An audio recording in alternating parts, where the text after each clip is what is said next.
I remember whenever you first came to me, like, how long ago was that? First Oh, Yeah, yeah, yeah. dude. I remember that. We had, like, a Yeah, we had a little, little back and forth. yeah, soup peddler, Yeah. man, that must have been, I think, like, September. It was probably before Mhm. October of 2022. So I started the podcast when did I start it? October 2022 was my first episode. Mhm. So we probably met,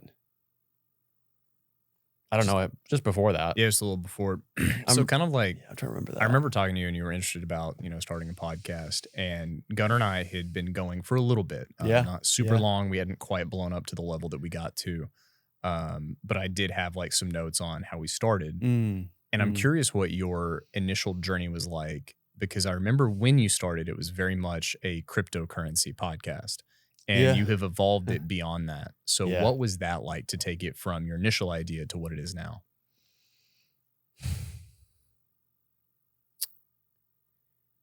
When so the first 6 episodes were Bitcoin affiliated. The Hmm. guests were tied to Bitcoin, and,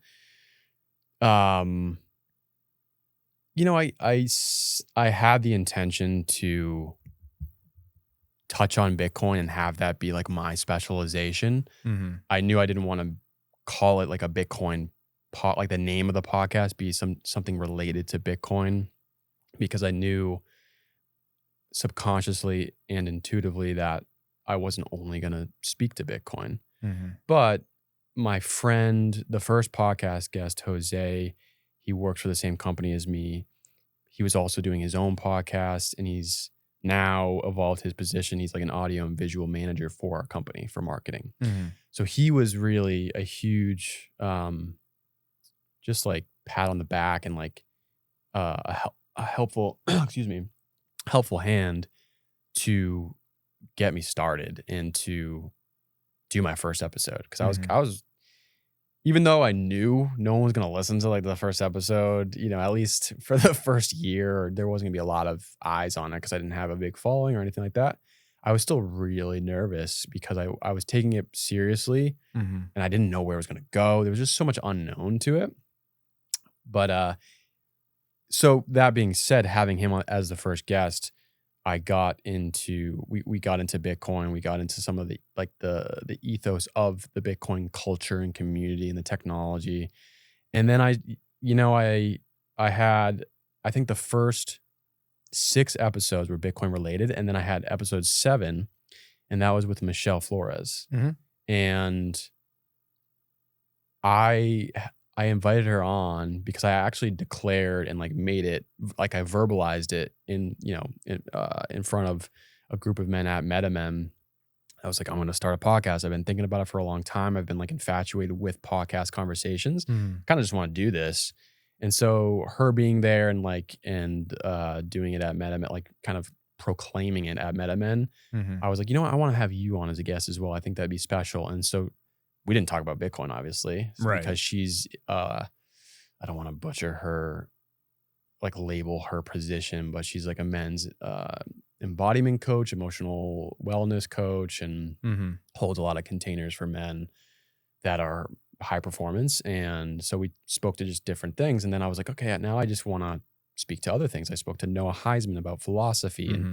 being a startup lawyer. And so to answer your question, I think that it was a pretty natural flow for me because I already knew that I wanted to speak to other topics. Hmm. I didn't want to just like announce this is a Bitcoin podcast and I'm only talking about Bitcoin.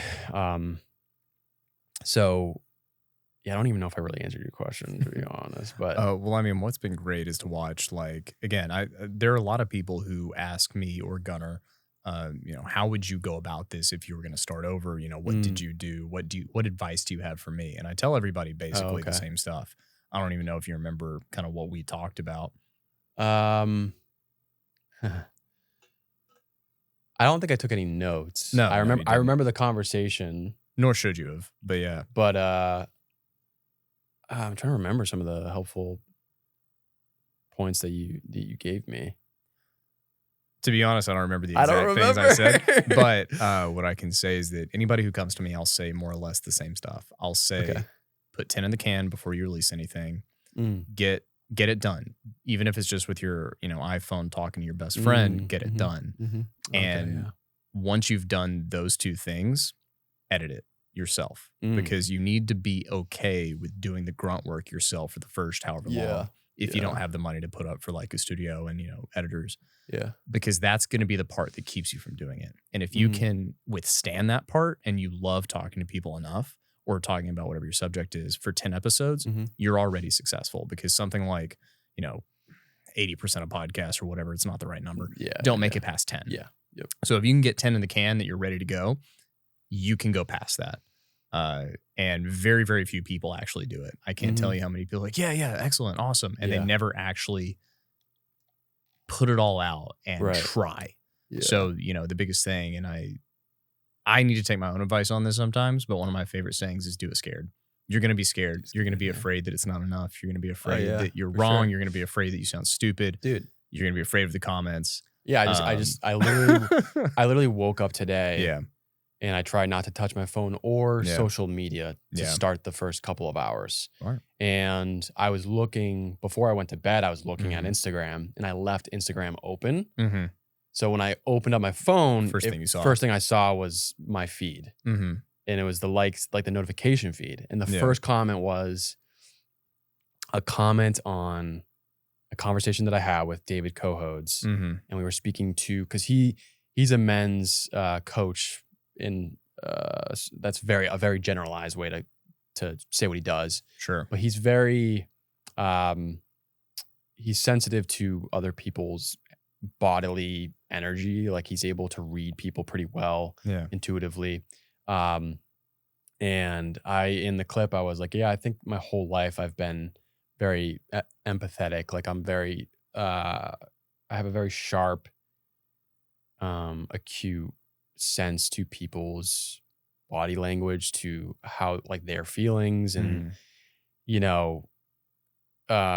there's many different opinions that people may have, but like the label of empath, like you just have more of an intuitive sense and sharp sense to other people's feelings. And I just actually did a podcast with these two girls, and we talked about Myers-Briggs and how people are more, instead of intuitive, they're more sensical. And I've had guests on where I can totally feel that they're not as like they're more introverted. They don't like feel as much or have as much empathy for others.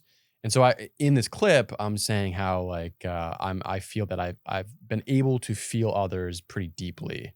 It's just been like a double-edged sword. And like I said in the clip, I was like, I'm an empath or something like that. I feel like I've been an empath.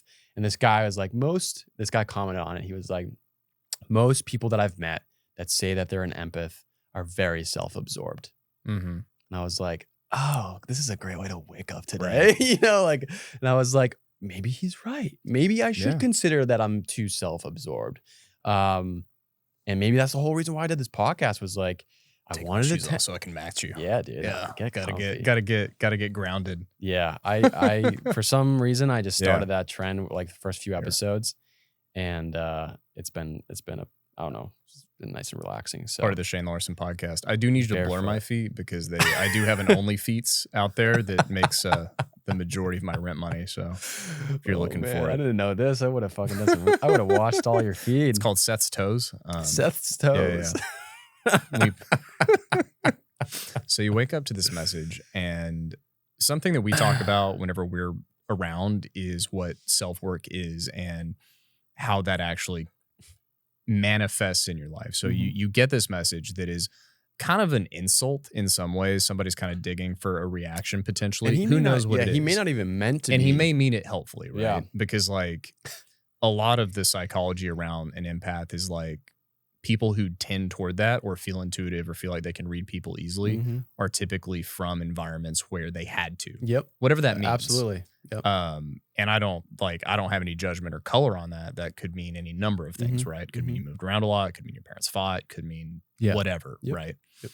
So that person could be trying to be helpful, but how do you then take that and using all of, you're very integrated in the growth community. So how do you integrate that into your life? That's a great example of how that could manifest. Well, I think, I had a long conversation around a fire pit last night with some friends, and Mm-hmm. I've been like really, my mind has been hyperactivated lately with just questioning everything Mm-hmm. about this podcast. Yeah. And here's the thing: is like I've had doubts, but I've also had confirmations, like you're doing something right. Mm-hmm. Like without asking like unwarranted feedback, like Yeah. really good feedback Yeah. from guests. Like I had a friend last night that was at the fire pit, and I was like, dude, I don't know, like I don't want to be just bolstering my ego, and I really want to make sure that I stay aligned with like making this conversations that really help the guest, maybe shine a light on them, open Mm-hmm. their hearts more, become, like not to sound super mushy gushy, but like you try to like emulate a loving energy to the world, Mm-hmm. because I think that's what the world needs. And at the same time, like as a man, you also want to have the firmness and the steadiness and have that balance. So like I'm just constantly trying to I'm just making sure that I'm doing this for the right reason, and Yeah. doing with the right intention.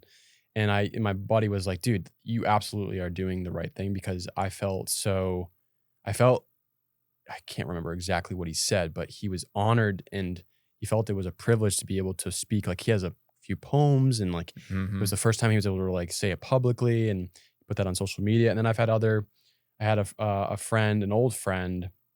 I had Corey Hibben. I hope that's Mm-hmm. how you pronounce his last name. I asked him a question. I was like, how did you learn to let go in life? He's like, Yeah. probably my divorce. And then he went off on this riff, and I made a clip of it, and I had someone reach out, and they're like, dude, this fucking hit me. Yeah. Like, thank you so much for sharing this.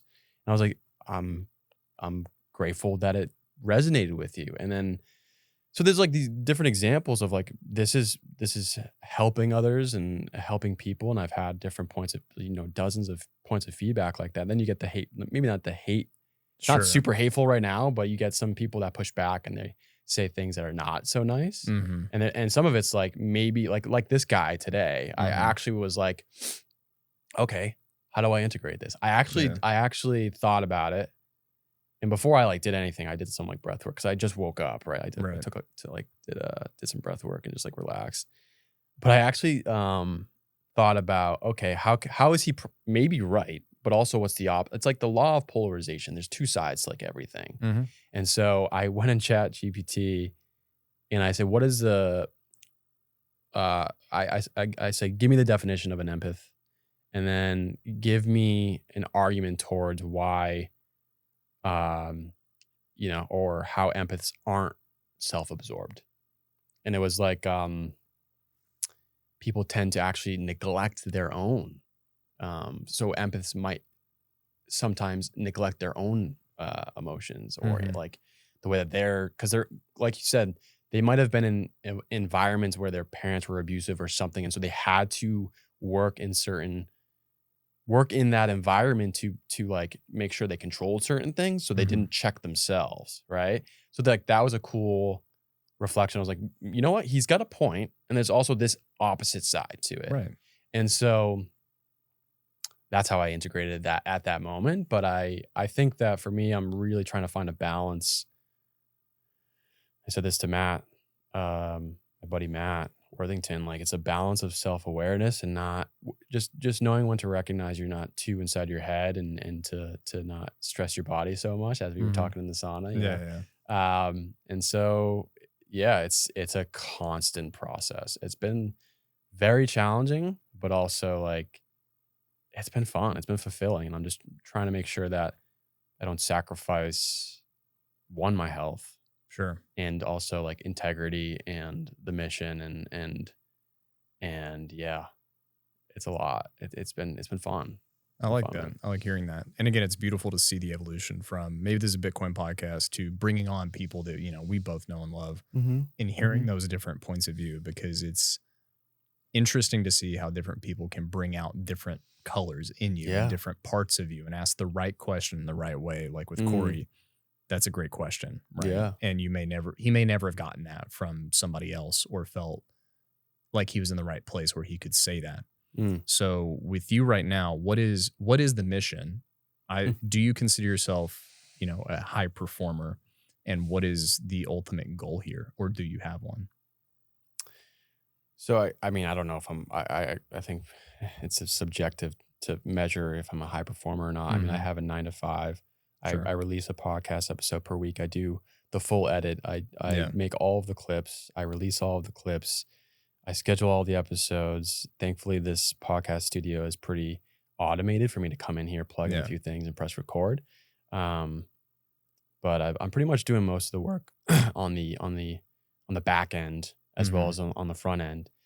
So I don't know. I mean, I think that I'm working pretty hard on it, and I go to the gym and I do all these different things, and I Yeah. work that 9 to 5, and I'm constantly learning on different stuff with that 9 to 5 because it's like Bitcoin related stuff. So who knows? I mean, some people are like, they're running 100 miles like your brother. Sure. you know, Yeah. and Gunnar's a badass. that's a high performance in my view. But the mission, I think it's okay to have selfish goals. So to go from a selfish perspective, like I genuinely have resonated very much so with like people like Jordan Peterson. Not everybody agrees with him or likes him nowadays, or like Joe Rogan or Chris Williamson. Like I have a desire to ask them questions and let the flow of consciousness between the two of us just commence. I think that's super cool opportunity, and it's possible. Yeah. So that's like a selfish dream and mission, is to be able to have conversations and not limit myself from thinking that I don't have the ability to do that. Yeah. But the main thing too, I think, is that not being so in my head and really trying to embody, coming from the heart as well. Which sounds mushy-gushy and I mean, it does, but like that's important. okay. Yeah, I think it's really important. Like I have seen it. I've observed through just history, history books, and understanding how men can maybe be coming from a rational prefrontal cortex self-interest mission, and they harm many people in the process, or they harm themselves. Yeah. And I think that when you try to lead with love in a heart-centered way of being, it can help drive the conversations and drive, because ultimately I want to reach a wider audience. And I think based off of what I've seen with COVID, what I've seen with division with politics, what I've seen with America, I would argue that, and I had this conversation with some of the guys last night at the fire pit. We were talking about like the breakdown of American culture. Yeah. Like we like America has maybe like an identity crisis, if you will.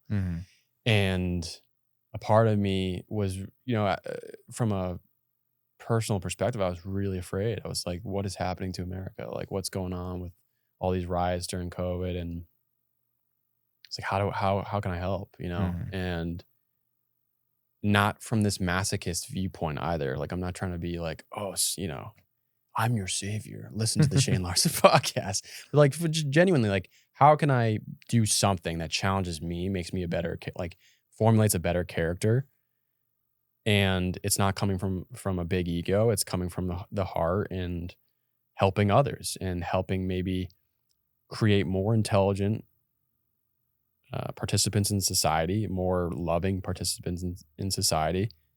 And at the same time, being like honoring people's uniqueness and respecting their rights and their freedom. So it's like a nice, combination of, because like Bitcoiners, whenever I talk about love and all this stuff, it's like they think of collectivism, and collectivism is just kind like of the devil. antithesis. Yeah, they're just like, fuck that. Like I'm a libertarian or a free market. Well, so let's drill down for a second, because I like where you're going with this. What does leading with love look like, and how do you take the way you do it here out into the world? What does leading from love look like? Because people say it a lot, and I mean, I kind of want to know what it means to you. It's been kind of difficult to open my heart, and I've actually been questioning, what does that even mean? And being in the Austin health, spiritual, fitness, entrepreneur, like these different segments of the Austin demographics, I really was able to truly like embody and feel like, oh, this is what it means to open your heart when I did ayahuasca. And Sure. I'm very much aware that it's a tool. It is not like this savior. It's not something that you want to totally rely on because it can also be your poison if you use it too much, you know? Sure. But I think we all know I've been on 20 ayahuasca trips. Let's do cocaine. That guy's out there at every bar in Austin at about 1:30 a.m. But oh my God. So again, like what did you discover during that? What does leading with love mean? What does it look like? Well, so like doing that plant medicine really did help with activating and like recalibrating my body and my mind and my soul in a way that I can't even put into words. And I truly felt like this effortless like feeling of bliss and like, oh, you don't have to do anything to prove anything or to whatever. And just felt a lot of just love. I mean, it sounds it's pretty hard to describe, but you know, trying to do certain things in your life that still opens you up to compassion, to empathy, but not to a point where you're like seeping over. Like, you know, I had a conversation with Stephen Young and he was saying, I see all these men that are trying to get into their feminine and tap in and to surrender to the universe. And like, you know, even if your family's in a house and it's burning and it's like, oh, just surrender to don't save your family. Yeah, there still needs to be a masculine balance. So I think trying to lead with an open heart, but also a sharp and strong mind is very difficult. And it's a process that I'm still trying to figure out. What does it look like? What does it look like? I think it's a good question. You know, I think it's certain practices, whether it's plant medicine or like holotropic somatic breath work, whether it's going to therapy, whether it's or it's none of those things. It's just like going on a hike and doing nothing. Yeah. Like we were like talking about, like just doing nothing. I know that sounds, but just like relaxing and not trying to do anything. And I think that when you sit in the stillness, when you work on, I don't know, man. I don't even know how to answer that. I think it's a process that I'm still undergoing. I think that it's just being open-minded and balanced and self-aware. And I think that if you're so in your head, what I've found is like, if you're so in your head and you get too attached to things, you become more self-interested and you become more selfish. And then you don't really have a capacity to empathize with other people. And so if you're too into your head, you know, then you're not open-hearted in a way. And so it's like a form of self-indulgence. Yeah. You know? I think we all know people who are like, well, I'm healing. I'm on my healing journey. Right. And I do this, and this is a boundary and I'm not doing this. But it's coming from the ego. And you're like, what do you actually mean when you say you're healing? Because honestly, it sounds like what it means is you get to be an asshole to everybody with no reason. Right. Yeah. So whenever I hear like all these self-healers and whatnot, I'm all for it. I think growth is so important. Yeah. And especially, you know, the individual growth you do on yourself as you examine actions, behaviors, and put those against the morals and the values that you theoretically uphold, as well as the communities that you enter into that hopefully provide you with the tools and the foundation and the space to experience, examine, and take those into the world. They always forget that take it into the world part. Right. It's like, it's super easy to be integrated and loving after an ayahuasca ceremony with everybody that hanging around. Oh my God, I just had a breakthrough. I saw God, I became God. And then I was a sparrow flying on the back of an eagle. And then I went underwater and visited the ocean animals and I could talk to everybody. And my dad finally forgave me for leaving my toys out in the rain. Like that's really easy because everybody's in that kind of same realm with you. Yeah. But you come back here and, you know, the blue hair at Starbucks forgets to spell your name right on your cappuccino and they give you soy milk instead of regular milk. And damn it, I just wanted regular milk. Like foam it right, you asshole. Yeah. That's when it gets hard to lead with love, right? Or at least that's the challenge. So whenever you take those experiences and you've had this beautiful oneness with the universe and you bring it back here, what is that work? What does that actually look like? Yeah, and that's something that once again Yeah. I'm in the process of doing because I've had because I'm going to another ceremony. Yeah. There's a specific spiritual path that does incorporate ayahuasca that has resonated with me, but I'm also getting so much feedback from people like that is not the thing though. Like you shouldn't totally rely on that. But I'm like, but I see all these other people that have Yeah. followed this spiritual path, this one lineage, Right. right? And they are like, dude, like, I mean, I know it's in those circles when you're under the influence of the medicine, the plant medicine. So that might be the reason why. But like even talking to them, my buddy Brandon had like an orientation with one of them and they just seem so grounded, present, understanding, have the capacity to meet those people where they are.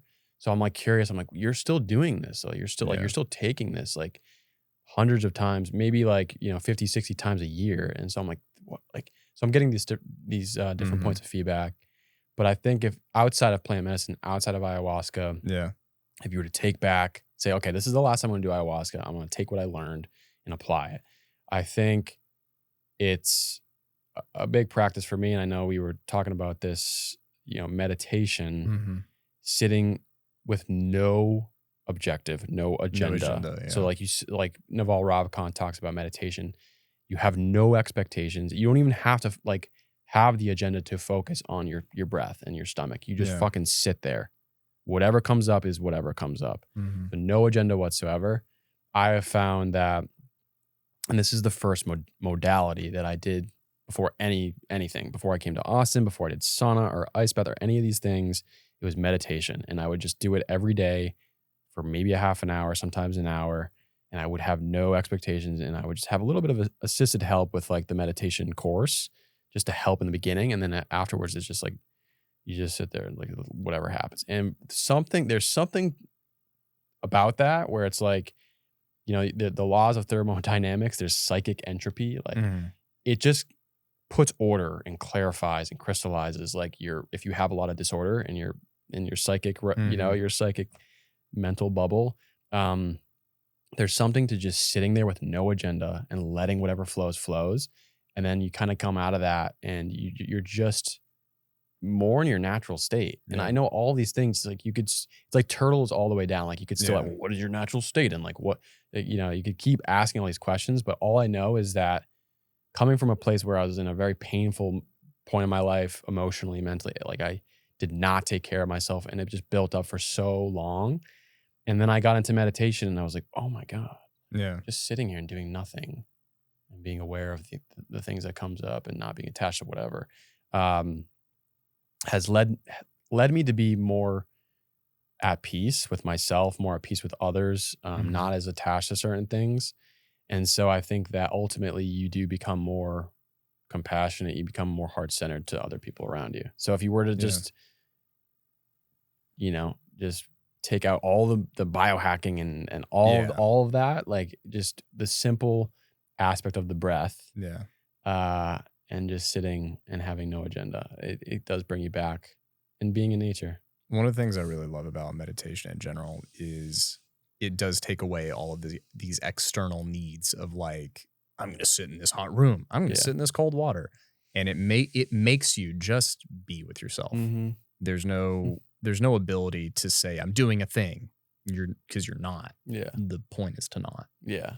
Same thing with like, again, we talked about taking a walk in nature without phones or anything. And like, no, I'm not going to like do a hard hike. I'm just going to like chill out and look at trees. Like fucking goddamn, man. It's easy. And I think every single person we know at the gym who does hard things would have such a hard time just chilling out with a bunch of trees.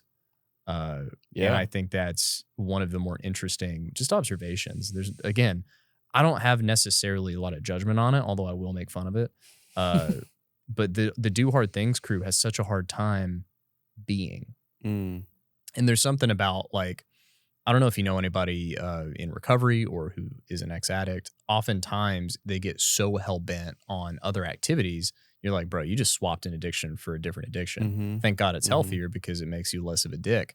But you're clearly still running from yourself. Yes. And I think that's, to your point, I do think that there is a place for retreats, plant medicine, I mean, I've used mushrooms myself. I've taken one very, very large dose, and it was a truly transformative experience and helped pave the way to handling a lot of the challenges I would encounter over the next little bit. Yeah. And I think maybe it's most plant medicines do this, but this kind of thing where it's like, it's okay.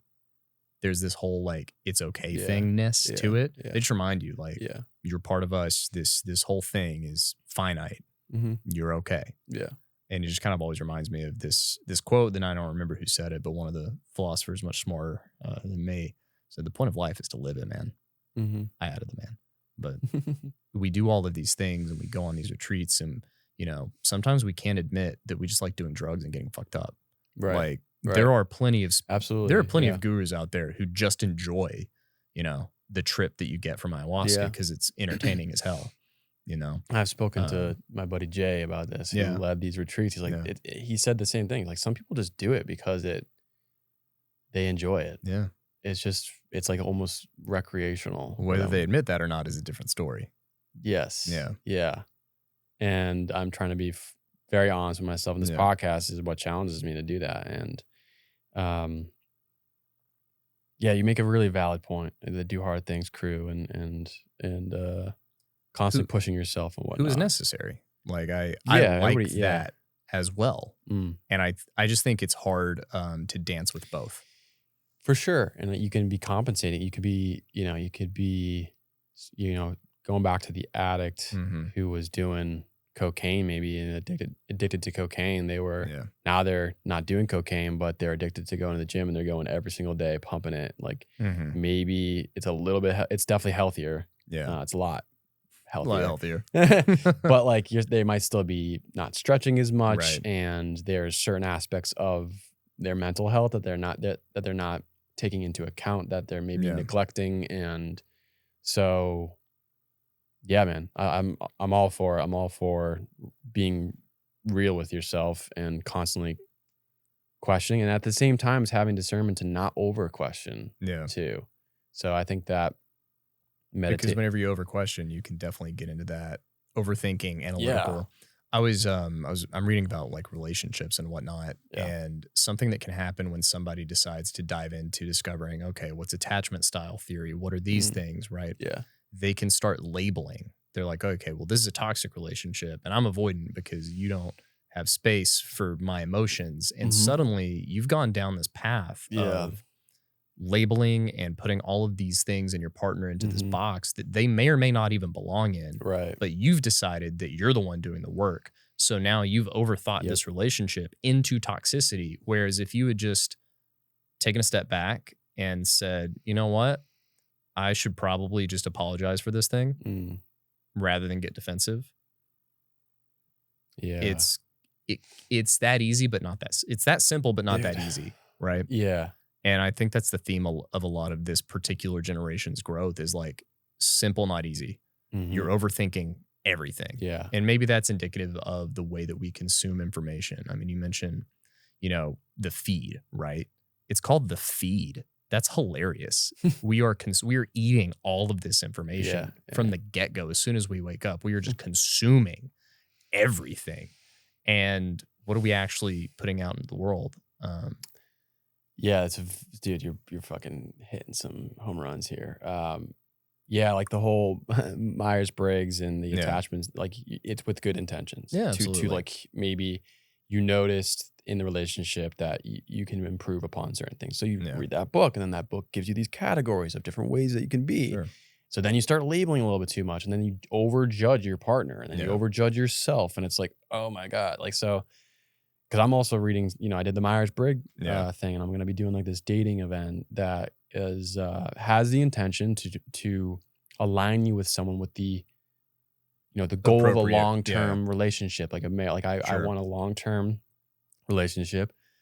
I want a wife and I want some kids and I want to have a harmonious relationship. And so they are using Myers-Briggs and personality tests, and then other aspects, like other questions too, that can help with maybe finding symbiotic relationships that really work. And so it's like, the abundance of information, like over intellectualizing whether it's relationships, whether it's the and I don't even like it. I no longer enjoy biohacking, and I don't think I've really used biohacking, but just think about the term. Right, You're the terminology. hacking You're your hacking way your to biology for what? You think you're smarter than your body? Go for it. I'll wait. Like, okay, fine. Well, that's the thing Stephen Young, Yeah. recent podcast guest, he's like, I call it bio-loving. And even Sure. Huberman was put out a video about red light therapy, the benefits of red light therapy. Yeah. But he was like, this is a big thing in the biohacking atmosphere. Space, but yeah. he was like, I do not like that term biohacking at all. Yeah. Bio-loving, Sure. bio-loving, whatever. And there's definitely things you can do to maybe really bring longevity to your lifespan on a objective physiological standard.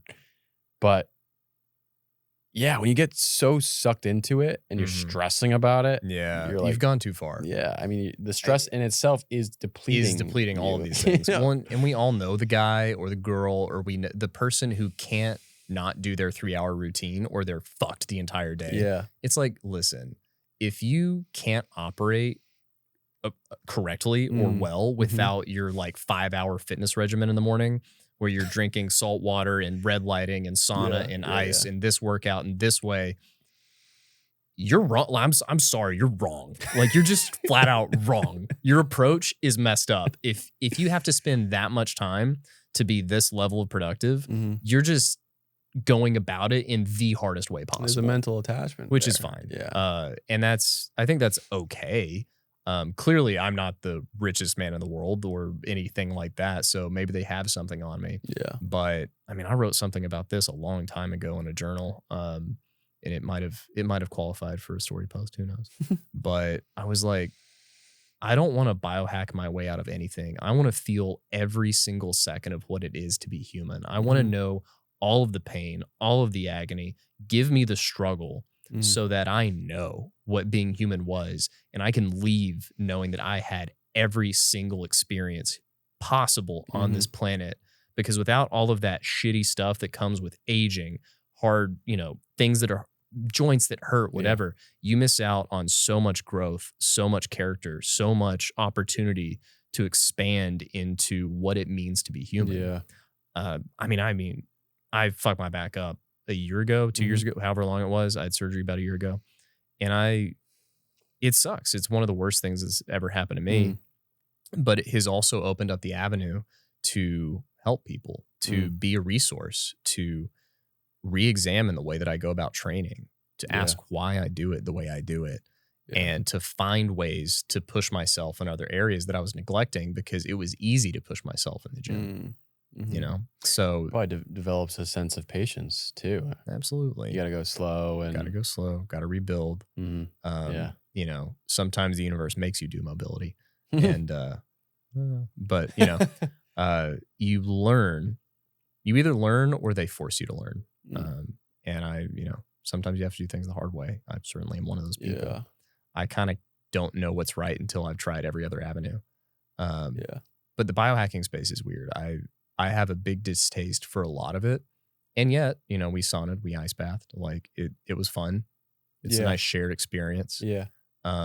There's definitely benefits I feel when I do certain things at certain times and certain combinations. But I'm also not going to stress about like turning on my red light at 7 8. I'm going to read my book with a lamp because I can see the pages better. I'm not going to put on blue blockers. I'm sorry. Like, I'm not going to wear sunglasses to bed. I'm not that type of asshole. I am a certain type of asshole, but not that type. It just gets to be too much. And there's definitely, there's something to improving your life, improving the experience and the quality. But once it gets to a point where there's like a strong mental attachment, and like you don't want to because like when you're wearing the blue light and you're like, I gotta go to the sauna every single day. Like, I've been in that camp. I might still be in that camp. Like, I do enjoy going to the sauna, but like, I went back home to Massachusetts for Christmas and Thanksgiving, and I was like, I'm fine not doing ice baths or sauna. You didn't die.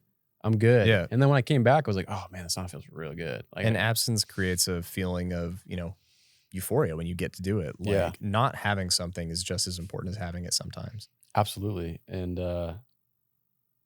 we were speaking in the sauna about, Mhm. you know, I think that I've been receiving indications of like I'm putting too much stress on my body, and Yeah. I've genuinely trying to notice that. And there's been moments where I'm like, oh, all right, that's like stressed me out a little bit. Like, but if I just get stressed out about the fact that my body's signaling to me that I might be Yeah. overstressing my body physically, like maybe, you know, okay, that's not going to work. Yeah. So, And that's like the thing is sometimes you do it stressed and it's okay. mhm, That's the part that bothers me about the biohackers the most is like they're trying all of these things to fandangle a perfect environment, mhm, neglecting that out there is no perfect environment. yeah, yeah, I love Michael Easter's The Comfort Crisis. He talks about how we're mm, just too comfortable. yep, Wonderful, wonderful book.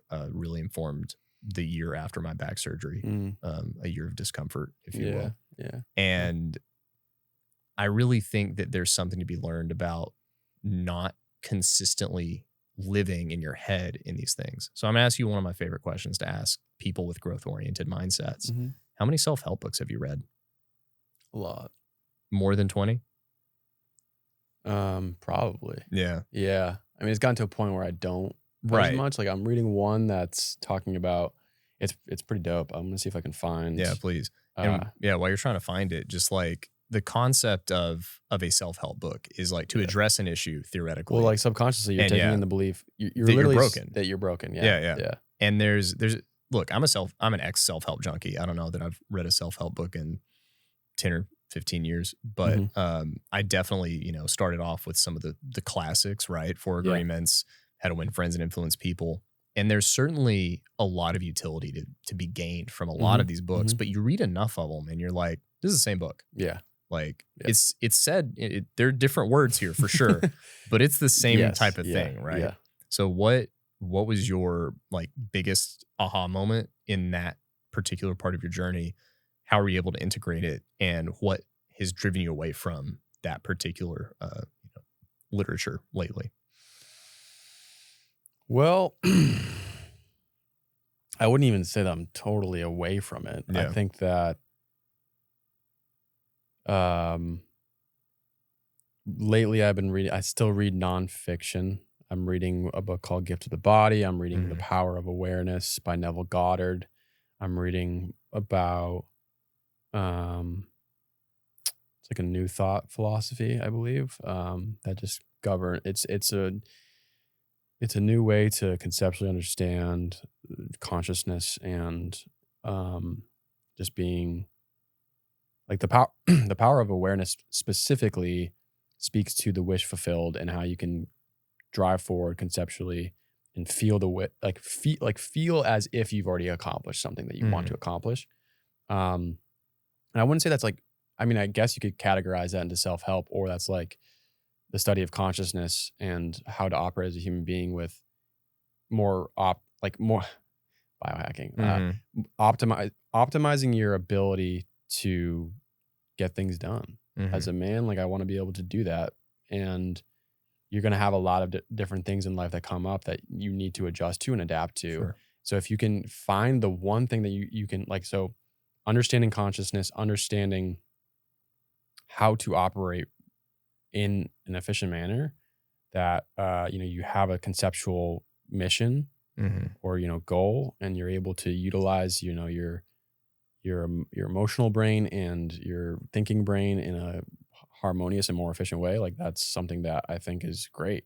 Um, Sounds very useful. yeah, and from like I'm not totally in self interest. I think I've been more attracted to what's happening in society, more spiritual stuff. I've been really trying to be genuine about like a spiritual embodiment, like just like following a spiritual path. That's not that's not woo woo spiritual heady. It's like, so The Gift of the Body, this book that I'm reading, it speaks to grounded spirituality. I really Mhm. like the way that he phrases it that way. What does that Like, mean? well, I don't think he has an exact definition. It's like his whole book really describes that, but the first part of the book speaks to the various bodies that we have. Mhm. So we obviously have this physical body. Then we have a mental body, an emotional body, etheric body, which I would need to kind of touch upon because it's a different form of, it's different than the emotional. But then you have, the mental, emotional, etheric, physical, spiritual bodies. And he gets into this in great detail and speaks to this framework that you can have. And it's pretty profound, like that the majority of our physical illnesses come from the mental body being blocked. And so I couldn't do it justice with trying to get it all together, but it's this gentleman formulates his words in a way that, to me, when I read them, do not come off as immaterial bullshit, extremely mystical, immaterial, yes. And so I'm really trying to understand that, because I've still been kind of in that spiritual carrot, going, like, doing all these different things that we've been doing, and just trying to, like, let go of that and make things more simple. So, like, my diet's very simple. I eat eggs, I eat meat, I eat some veggies, I eat some fruit and some dairy. That's it. And I'll eat when I'm hungry. I try to meditate more. Like, if I don't need coffee, I won't have coffee. Like, just trying to keep things a little bit more simple. And I'm kind of straying away from your question, but I think that,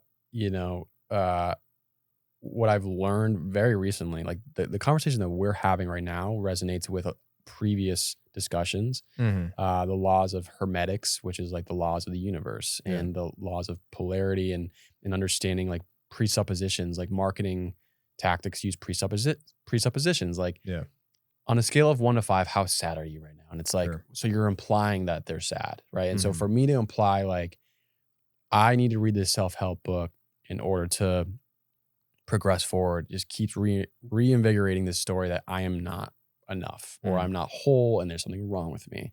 So I'm trying to find that balance of books that, don't, like, I'm trying to be aware of that subconscious story that I'm telling myself. And that's difficult. It's become a new spot, like a new skill of having that spotlight of awareness of like I want to go do this dating thing, and I still have this subconscious, like I got this book about, it's like men's sexuality. It's a really cool, like, Taoist philosophy and actual practical steps you can take to be like a sexual guru, like not guru, but like you can be more, there's more to just, may have to borrow that one. It's dude, I mean, it sounds pretty wild, but it's all about like,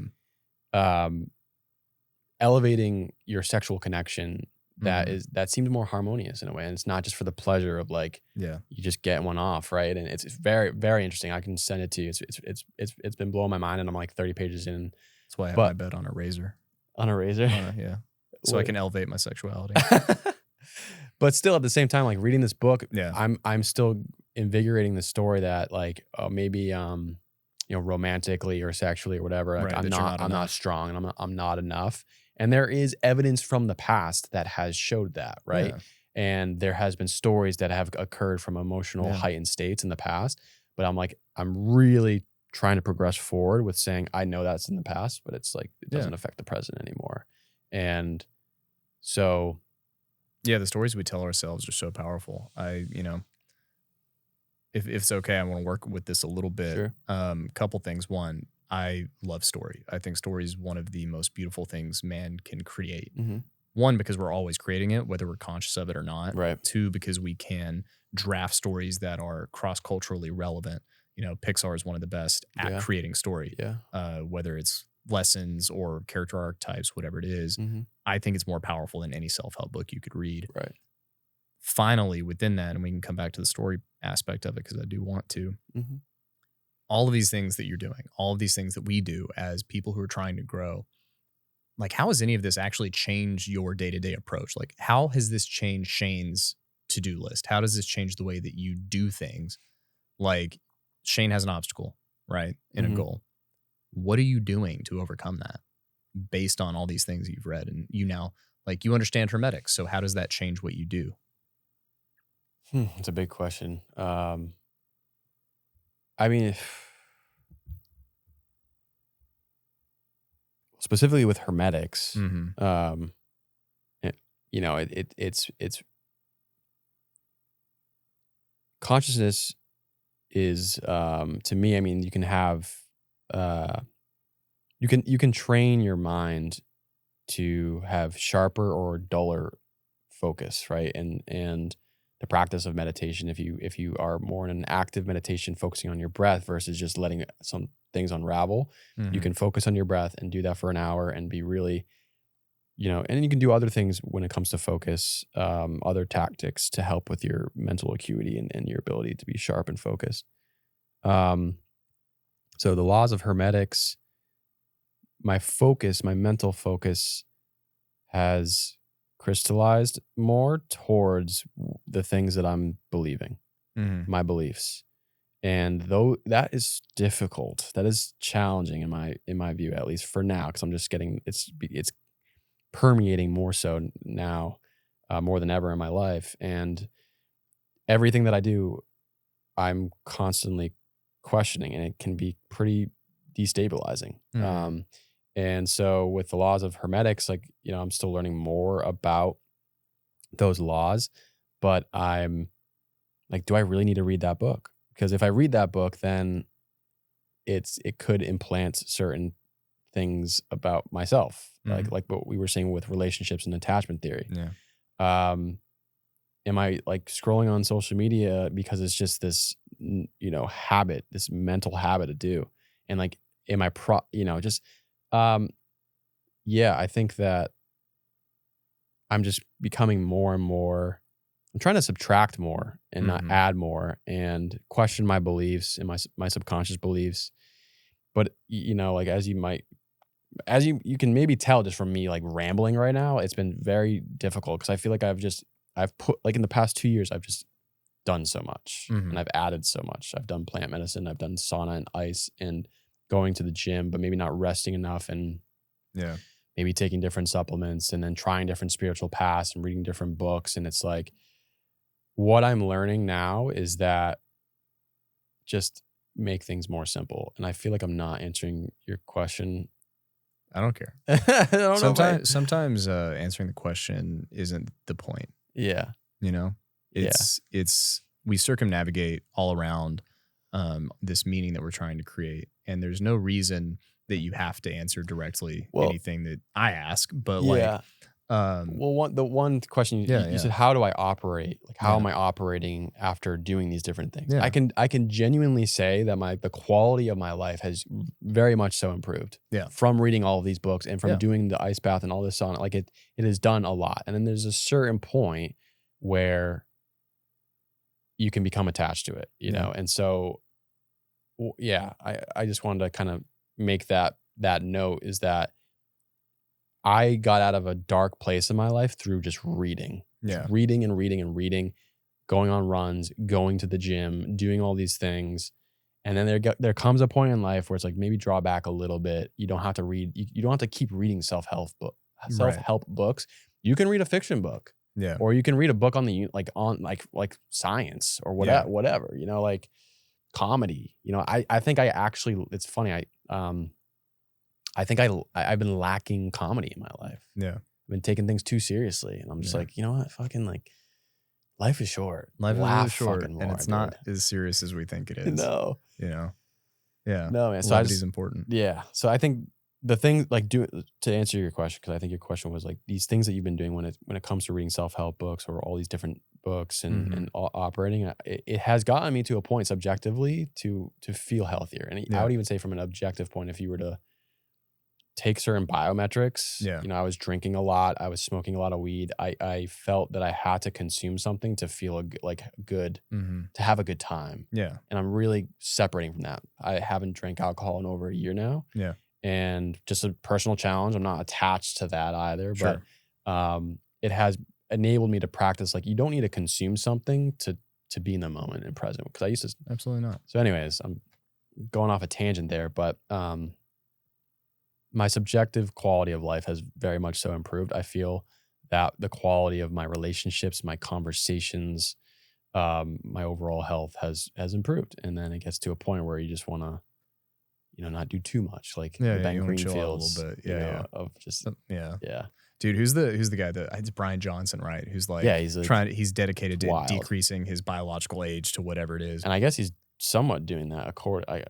Based on his metrics, right? Yeah. So, I mean, I've looked at the guy and I want no part of that.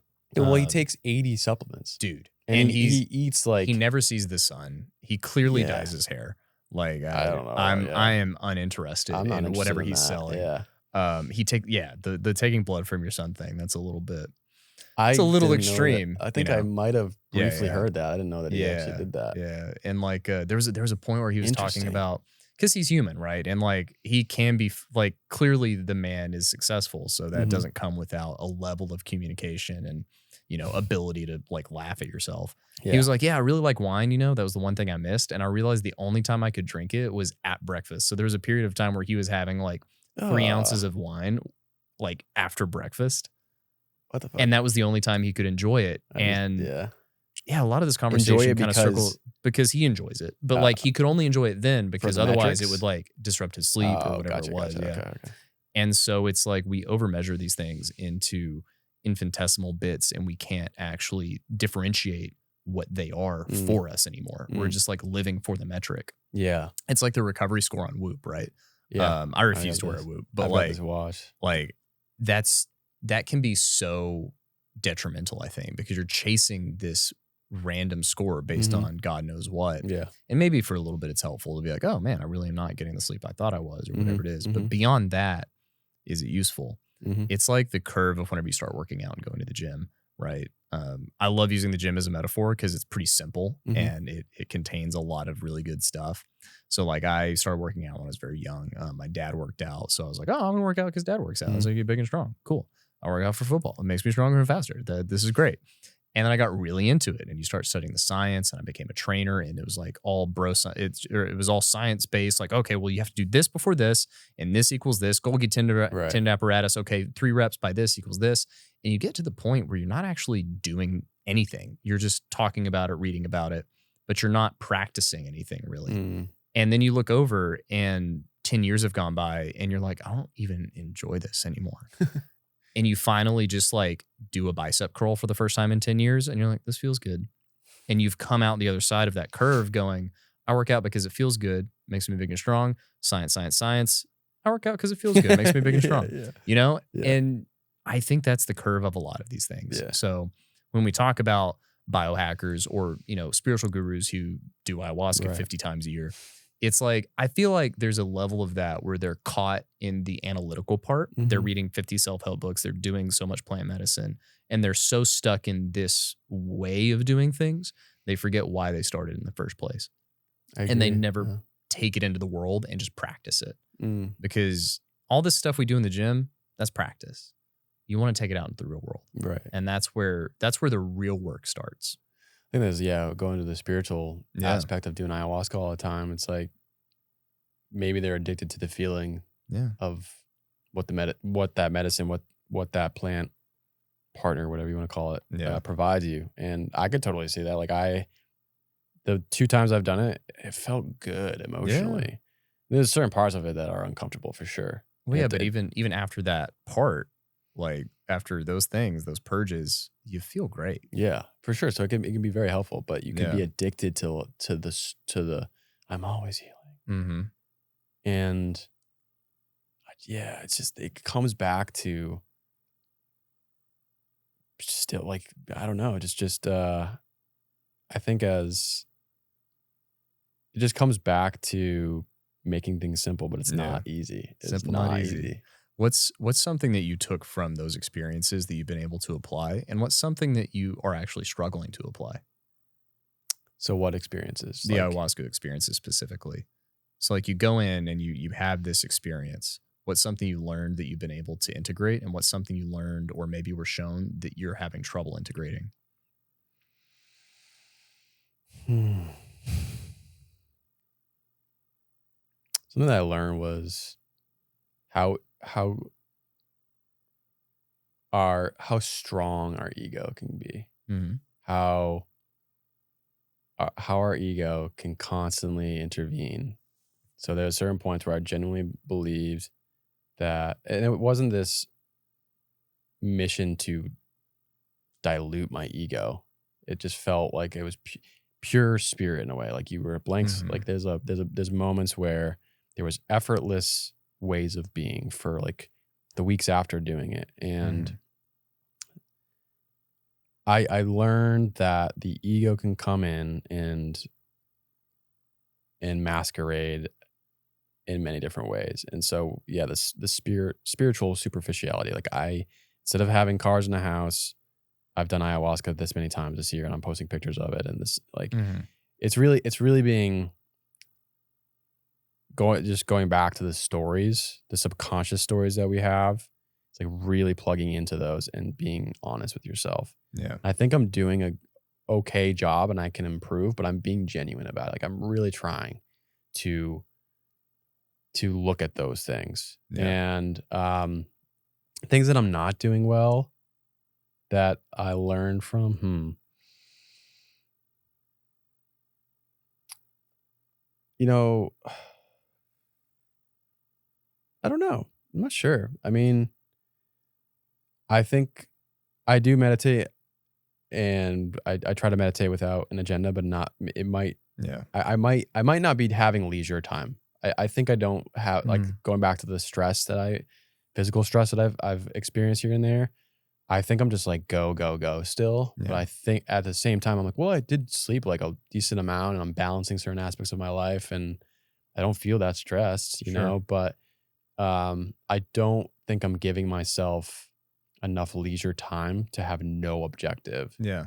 So I don't think I'm doing that well because what ayahuasca shows you or that plant medicine and maybe other psychedelics, they'll what they show you is like you're enough. Like you don't need to do shit, man. Pretty much. Like life is short and just fucking be. Yeah, all these things you're doing to build yourself up, that's not it. Yeah.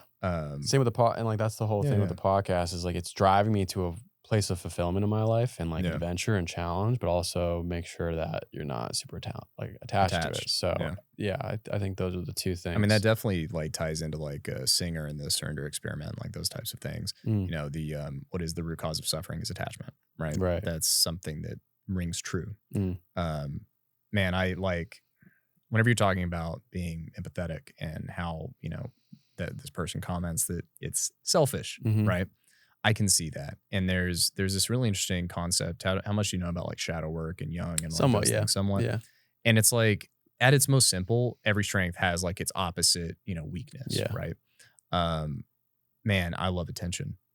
Like I really do. I like talking. I like having people's attention. Same here. I mean, I think we all do to a degree, but sure. But I moved out to Los Angeles to become an actor after college. Yeah, I saw that. And like that level of, you know, look at me can be very toxic. Yeah, like, especially for sure. Man, I especially love the attention of women, right? That's one of my favorite things. I get off on it.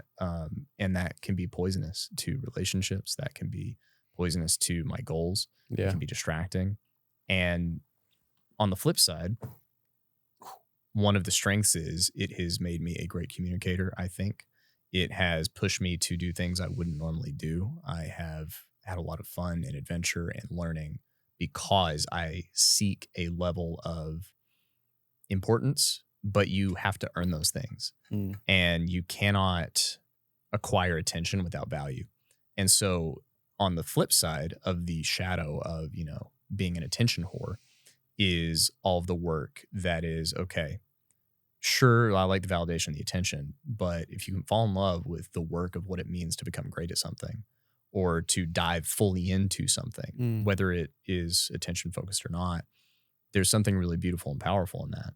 So as you like, you know, try and integrate these things of like, I am enough, it's like, okay, it's not actually about the attention. Like you and I both podcast. When Gunnar and I were interviewing people, that is where I felt the most satisfaction and reward is researching somebody, talking to them, finding out more about them. And it was on camera. There was a level of validation there, but it became not about that. So what in your own life do you feel like maybe that empathy, right, is there? So what is the actual weakness there? And what is the strength that you found through it? The weakness of being an empath or overly empathizing or wanting that attention. Because I know that like the tendency for an empath is to like take on everybody's emotions. and then you become a martyr is like the poisonous part of it is like, well, I'm doing all of masochist this. or martyr, and I have no needs. And like, at some point that self-sacrifice becomes it becomes selfish. Yeah. It just becomes selfish. It's not attractive in my opinion. And so you got to watch for that because that has appeared like, certain things happened in my life that were very difficult at a young age and painful. And so it led me to like be attracted to, and billions of kids have been attracted to the stories of Harry Potter. Like Harry Potter is the boy who lived and the boy whose parents died and then like was almost killed by the most evil man in the world. And that makes him special. And so I spoke to my last podcast guest, like those heightened emotional states that you went through at a young age caused some rewiring in your body and many different systems in your body. And it did formulate this sense of being special. And so like wanting to seek attention and have some type of value and you can become a narcissist, I think. Like you or at least there's tendencies that can arise in like, I am the center of the universe. Well, and even more insidious form of that is if you feel like you need to be the best, you will never be good enough. Right. Our friend Noah had reminded me of this saying, and it was, when you choose your values, you choose your struggles. If you value strength, you'll never be strong enough. Yeah. If you value intelligence, you'll never be smart enough. It's wild. It's a trip. Yeah, it's a trip. And kind of the same thing. If you feel like you need this level of notoriety or attention or whatever it is, you'll never feel like you're good enough. But the opposite side of that, the positive sides of that, or I don't even know, like I try to eliminate right and wrong and positive and negative, and like going back to the laws of hermetics. Very much in that vein of there's only feedback. There's no good or bad. There's feedback and information, and so some of those painful moments and the ability to be a more empathetic person, to feel other people more deeply, and that has driven me to really understand people more. Like it's given me the skill to sit in the seat and to speak with so many different people. Yeah, and to immediately be like, I know exactly, like I can feel you. I can feel who you are. And I've sat with other guests that do not have that skill. Like they're very sensical and they're not able to sit with all these different people. They'd get bored. So it's like, it's a double-edged sword, man. It's something that can drive the the shadows aspect of it is it can lead to narcissism. It can lead to depression if you're feeling everybody's emotions all the time. It can lead to other like shadow aspects, but then also it can like drive you to be an adventurous and unique person and like someone that's like super interesting, like so that's it's everything in life, I think, just comes down to a balance and of self-awareness. So I feel like you've been interviewing me, man, this entire time. So going to like Texish, and acting, like you. So where can I continue this? So maybe to go to acting, because I did see some pictures of you acting. I didn't really get to watch scenes or anything, but I'm not very good if that's what you're getting at. Well, no, I mean like you're so getting into acting, what made you want to, because you're not really doing it right now, are you? So I still have an agent. Actually, an audition I should be doing, but the answer is no. I'm on a light break. Okay. And I started acting when I was like 13, 14. Oh, wow. I believe. I actually had a big desire to act at the age of like 5. Yeah. I remember like when I was a kid, it's like, do you want to be a fireman or a policeman? I wanted to be a Power Ranger. And it's like, oh, wait, that's a job. Like you can become an actor. Like that's a thing people do. And it was equal parts just always being wanting to entertain, wanting to get laughs out of people, wanting to stimulate that thing and create joy in others. I've always loved it. Like I genuinely love making people laugh and smile and think. Same here. So, like sorry to interrupt, no, please. But that was my nature. Yeah. I could make people laugh all the time. I still can. I think I've been a little bit more serious over the course of the past few years. So that's why I'd like to start getting back into the laughter and yeah. non-serious stuff. And I find it comes out here and there on the podcast. And Yeah. but I definitely want to get more into that. But my nature was like I was a small little Jim Carrey. I made the goofiest faces, made people laugh. I could like imitate different scenes from movies, and I got so much gratification from just creating laughter in the room. There's nothing quite like it when you can make more than one person laugh at the same time. Yeah, like I mean, it's borderline addictive. Yeah, but there's something really special about being able to create joint consciousness, create tension, and break it in a way that creates release and levity. Right. I've always been really drawn to that. And, there's even like really great experiences of just watching movies and bonding with my dad, my mom. It's like sharing little pieces of you. It's like taking somebody to your favorite restaurant. You're like giving them something kind of vulnerable. You're saying, I like this. I think you're going to like it too. There's part of you is like, I hope you do, because if you don't, it's going to hurt my feelings. But like it tells people about you, right? The stories you choose to share are just as important as the ones that you keep to yourself, right? So there were a lot of bonding moments with my dad and showing me certain movies. There were a lot of bonding moments with my mom and, going to watch movies.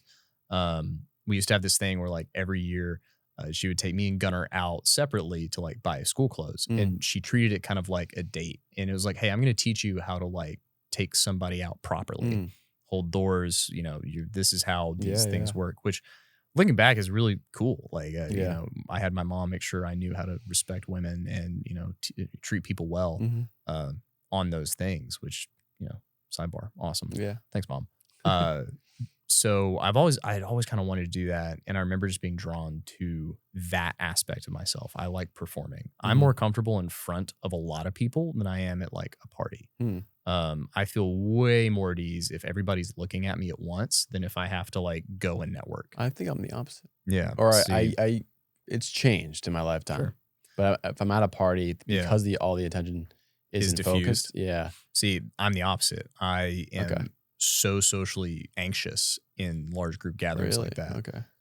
But if everybody's looking at me and I'm talking about something, I feel so fine. Like I'm comfortable. This is great. I'm fine. Okay. Interesting. So that is something I noticed. And I was drawn to like speech and debate and those things. Acting wasn't really a thing. I'm from a very rural town. So it's not like you can just like go get an agent or like try it out. Yeah. But I did theater in high school, and I was, for my small town, I was one of the, 2 leads every year. Right. The play that got me hooked is a play called Cyrano de Bergerac. And it's about this guy with an obscenely large nose who falls in love with this woman who's in love with somebody else. And in order to stay close to her, he coaches the other guy through what to say, because the other guy's beautiful, but he's an idiot. So, Cyrano has this way with words. He's poetic and, feels deeply, but he can't bring himself to do the one thing he should do, which is say, Roxanne, I love you. Right. And so he lives vicariously through this other character. It's a beautiful play. It's a French play. 10 out of 10 recommend. Wow. There's a movie they made with Steve Martin called Roxanne, if you want to watch the Americanized version of it. It's pretty good. But that was the first time I had truly felt like I had fallen in love with the character, the story, the act of actually performing the play. I was lucky enough to be the lead of that play. Cool. Got a lot of good feedback, which is always helpful in those things. Wanted to go to school for it, right? And that just was not an option. So as much as I'd wanted to, I'd kind of put that on hold while I went to college. And as soon as I graduated college, I was interviewing with these PR firms and these advertising firms, and they were all offering internships that were unpaid for like 6 months. And I was like, why did I just spend the last 4 years of my life busting ass, sort of, in all these classes, doing things I don't like to do with people I don't particularly enjoy for a career that's going to make me put another 6 months on hold and then maybe hire me? Like, there was something in that broke me. I was like, I went through this process. I checked all the boxes. I did everything right. And what you're telling me is that wasn't enough yet, that I still have to go through this process of delaying that gratification even more for a job that, to be perfectly honest, I didn't even really want. So at that point, I was like, all right, I've got a couple offers that are, internship to potential job. I don't have any debt. I don't have much stuff. Fuck it. I'm moving to Los Angeles. And I told my parents one night, because I'd been kind of interviewing for the 3 months after college. It's a big change And from rural oh yeah, Texas to Los Angeles, California. so in 12 hours, I packed everything I needed in my car and drove to Los Angeles. Wow. I had a couch to stay on. I knew one person who didn't live in Los Angeles. They lived they lived like far away, and kind of got to that point, spent a little bit of time, found an apartment in Los Angeles I could rent. To just the weirdest situation in Santa Monica that you could possibly imagine. It was like a corridor they had turned into a room, and there was a glass wall into the kitchen that had a curtain that suspiciously kept getting opened. It was so weird. I met my my long-term girlfriend, ex-fiance, during that time, moved in with her pretty soon, and finally started taking acting classes, got some commercials pretty quickly, got an agent pretty quickly, was pretty good at doing what I do. And you learn in camera acting, there's like very much in opposition to play acting, you can play fewer characters. So there's very much, this is your type. You kind of go out for these things, especially as you're starting. So I kind of figured out what to do there. I got good at doing those things and got work pretty regularly. What types were? So I was almost always, they call it the guy in the chair. I was the nerd, the tech guy. Okay. Those types of things. Okay. I don't know how it come across now, but that's how it came across then. Okay. And I just kind of leaned into it. I can be, nerdy and geeky if I need to. I read Lord of the Rings and Harry Potter as a kid. It's not too far out of my wheelhouse. But basically, there are these little types that you fit into. If you're over 5'10", jacked and handsome, you're the lead. If you look like me, you are not. And so you take that character role and you just get really good at it. Well, I am now. But this is before like Game of Thrones and like those types of things. So the long hair and the beard are newish. Yeah. It would be interesting to see what I could do now. But at the time, I was just having fun doing this thing and pursuing this dream of being an actor. And I think my dream was always a little outsized versus the reality that I was living in.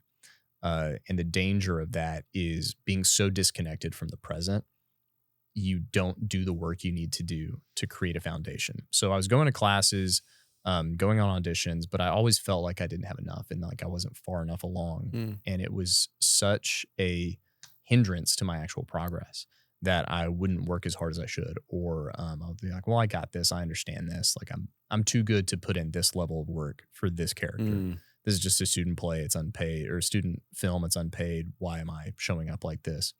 I developed a bit of an ego there, like an outsized ego for what I was doing. Which, to go back to that book, The Power of Awareness, having these big goals and really focusing conceptually, mentally on these big goals. And I mean, hey, if you can really, he's got like case studies too of these people that would like really adopt the feeling of the wish fulfilled. Yeah. So if you've got these, I mean, I understand. Like if you're like, it's great to be motivated, but you can get lost in that too. Yeah. And there's the famous story, right, of Jim Carrey writing $1 million for acting services paid, and putting it in his wallet that night. And there are moments of that are very, that make sense, that work. And there's what a lot of actors like myself do, where you're a little bit delusional about where you are versus where you want to go and the work it takes to get there. It didn't help that I was not showing up as a man in my relationship. I was not working as hard as I needed to outside of that. I never had enough money. I relied on my fiance many times to pay rent, and that was eroding my confidence in myself. And as that confidence was eroded, the ego got bigger, and that disconnection between who I was, who I wanted to be, and what was happening in between created so much cognitive dissonance that I just became an unsufferable prick. And I'm me. I'm always me. There are, some over dramatizations of this story. But it was a journey that I don't regret 1 second of. The only thing that I would change is how hard I applied myself in certain instances. I was very proud of the work I was doing. I was very proud of the friends that I had made, having gone there, knowing nobody. I was in a relationship that, while had its moments, was beautiful and loving. And that was something I'd never experienced. And I am, proud of that. Yeah. I love the kid who moved out there with a dream and, no money and figured it out. Like, I went from knowing 0 people in Los Angeles to having a reputable agent to being a SAG actor. Like I did an audition for a director named Richard Linklater. And that's kind of a defining moment of my career so far if I choose to continue to pursue it. But I kind of think once you've been bitten by the acting bug, it never goes away.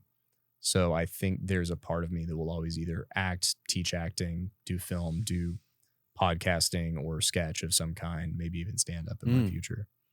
So what I have seen is the skits that you do with your brother. Oh, sure. Yeah. Texish. The Texish skits. Man, you guys fucking crush it. Oh, man. I miss those. Let me just let me allow my consciousness to flow. But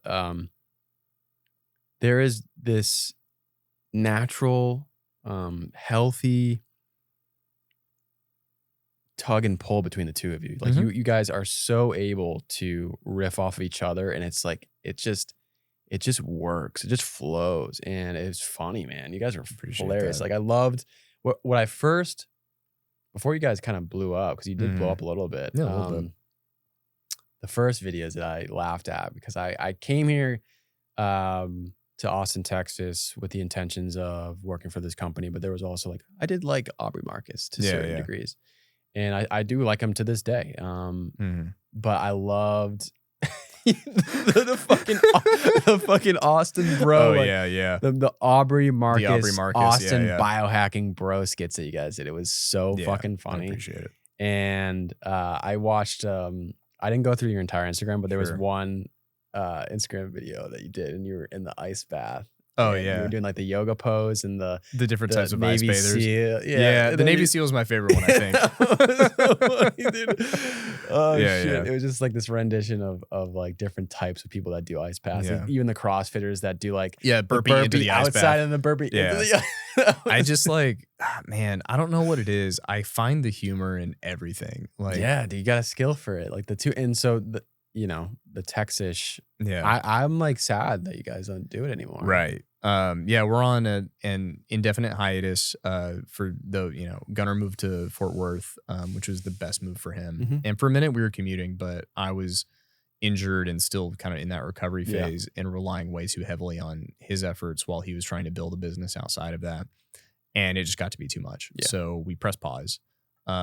We may or may not start it again. And I really hope that it becomes something again, because I got the most fulfillment out of that. Dude, I mean, you guys, you could tell. Well, and so it goes to this thing where it's like, have you ever had to break up with somebody when things were going well?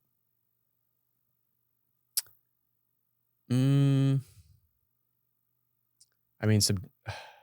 I don't know.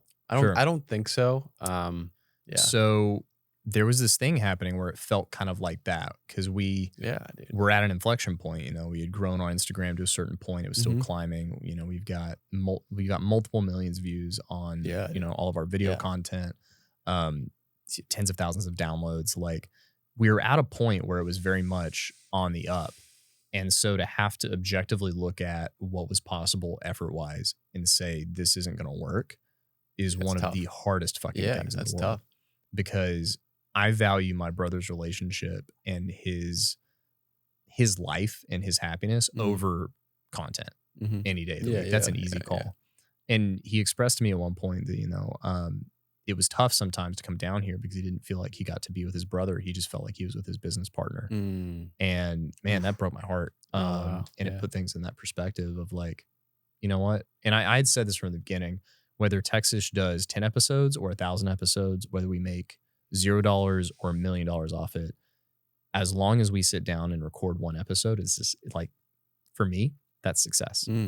And beyond that, while it does hurt to not have that outlet, my brother is the most important person in my life, and always, until he's not, he will be. And I think the only person that could supersede that would be, a life partner or a child. And he'll always be, the first person on my prayer list. He'll always be the person I call whenever I'm having an issue. My confidant, my, somebody I look up to in a lot of areas. I love that, man. I love seeing the brotherly love. And I can tell that he was super important to you just based off of some of your posts. And I remember when he was still here in Austin, I mean, he's not that far away either. No, Fort Worth it's is like- a drive away, but I would see him at the gym Yeah. a decent amount, and he was prepping for the the Leadville. Leadville. Yeah. Yeah, that was impressive, and I saw aspects of Gunnar that I lacked in myself, and it felt like he was doing this incredibly hard thing, and this is in comparison to like all of the bro science, Right. like people that, like, and no offense to the guys here at No, not at Squash, all. but like, you know, he wasn't doing it for, like, you could tell there was a No, he could give has- two shits about the gram. yeah, like he was, yeah. it was clear, it like, even though I didn't really follow him intensely on Right. Instagram, like I could just feel Mhm. it was, he has a like selfless part of him, Yeah. but it's also like he knows how to fucking laugh and have fun too. I Yeah. saw plenty of times him being the biggest goofball Dude. here. Gunner's the biggest goofball, like truly. Yeah, and Yeah. so I was like, you know what, like there was certain parts of myself I was like, I feel like I lack that. Like maybe I'm too going back to like, you know, us wanting to seek attention. Yeah. Like sometimes it can get not overwhelming, but like it's too much. Like Yeah, it's too excessive where it's all about you. And Yeah. so that's very interesting. When Gunner's the perfect embodiment of take it seriously, not yourself seriously. He took his training very seriously. Didn't take himself seriously like at all. Yeah. Clearly. Yeah. But yeah, shout out Gunnar. I mean I think he's the first one from Squatch to do the Leadville. I know Matt Johnson was right behind him. Yep. And there had been others to do efforts like that, but you know, he led the way with humility and strength, and I, you know, really look up to that. So on that topic, Yeah. you were clearly a witness to all of that. Mhm. And I know there was like a little documentary. Yeah. Like some I don't know who it was that was taking a video and all that, but so I contracted out my buddy Juan Valdez. Okay. Shout out Juan. He's a great fitness photographer, videographer. Sure. And he was willing to go on that journey with us for a little bit. Yeah. Yeah. So yeah. I want to kind of get into the Leadville. Yeah, let's do it. How long did he train for? I mean, it depends on your perspective, and you would have to ask him. Yeah. But I was aware he was training for it about a year prior. Okay. Yeah. A year prior. It's 100 miles total. Mhm. And what is his training regimen? I mean, I could probably have him on He the ran a lot. podcast too. Yeah. But as an observer, Yeah. what aspects of your brother Mhm. going through this pierces your memory that you admire? So one of the things I value is grit, Mm. the dogged determination to finish what you start. Mm-hmm. And above all else, like Gunnar's, you know, easily my favorite person. He's you know, strong, dependable, respectable, funny, all those things. But his will to get things done that he said he would do is next to none. And the 100-mile race is an embodiment to that. So the part that's going to stick out the most to me is this moment in the race where he was almost pulled for medical reasons. He forgot to take a waterproof jacket at a certain point, and he was doing well, but he forgot to take this waterproof jacket and it started raining. So he developed like near hypothermic. He developed hypothermia basically. Yeah. They pulled him at the medical tent at a station where you can't go. So like you really don't go to that station. That's a medical station to get like food, get dry, and keep running. Yeah. And they kept him. And we were getting calls from his pacer, like, hey, they're keeping him in the medical tent. I haven't seen him. Like, you know, this is kind of what's going on. He can't warm up, right? He won't stop shivering, and they're not going to let him go until he stops shivering. And I swear, like, hand on the Bible, he must have had a conversation with God and been like, God, I'm doing this for more than myself. Make me stop shivering. I don't care what happens to my body. I have to get out of this tent now. And we were like trying to get to the medical tent. We were trying to like rush over to see what was going on. And like, I had this overwhelming like big brother sense. You're a big brother. You know exactly what I'm talking about. I was ready to fight somebody if they wouldn't let me see this kid. And we get this call like, hey, Gunnar just like shot up and he's out. Like he's going. So we turn around and met him at that next station, 2 hours later. And the look in his eye of like his self was gone. You want to talk about like ego death and doing drugs and psychedelics to eliminate whatever that thing is, gone. There was no Gunnar anymore. There was just the will to finish. And that moment of looking at my brother almost broken, almost beaten, taking on the next challenge that was going to be even harder than the last leg that he'd run, with zero doubt that he would finish. And that moment stands out to me more than anything else. Because like as the crew, you just kind of like go to places and wait. And it's super nerve-wracking because you're kind of like out of control of anything that's going to happen other than what you can prepare for. So like you just have everything ready for whatever they might need. And you kind of get all jacked up on caffeine and you're like waiting for people in, 20-degree weather, wet, freezing, just kind of like waiting for somebody to show up with their headlamp. It's a really weird experience because a lot of the racers will be like, well, it's way harder to crew than to race because like as a racer, you just put one foot in front of the other and you know what you're doing. As a crew member, you have no idea what's going to happen. I don't know if I believe that, but I understand the sentiment for sure after that. And the documentary is a good, testament to what that means and, what it means to have grit.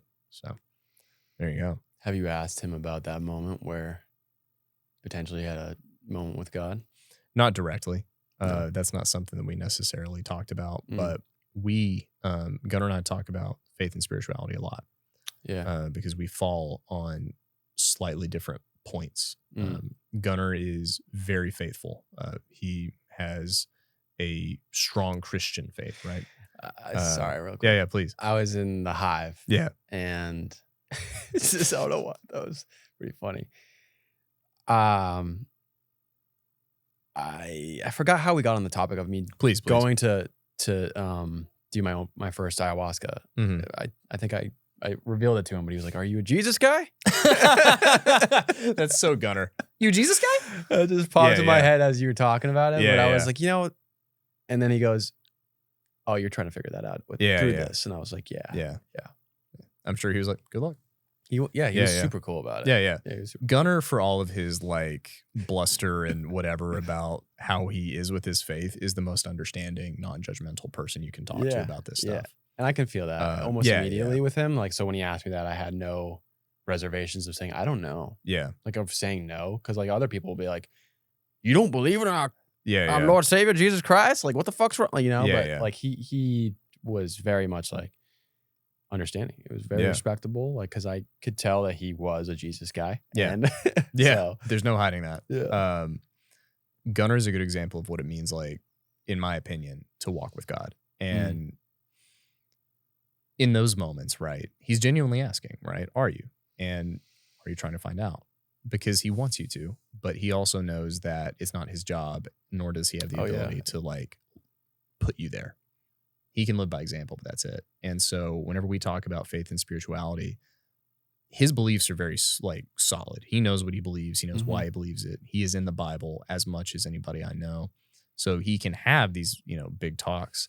And I think he gets frustrated with me sometimes because I can't quite go as far as he has. And I would not consider myself a Christian, although I do love the Bible. Yeah. And all of my, religion is centered around that.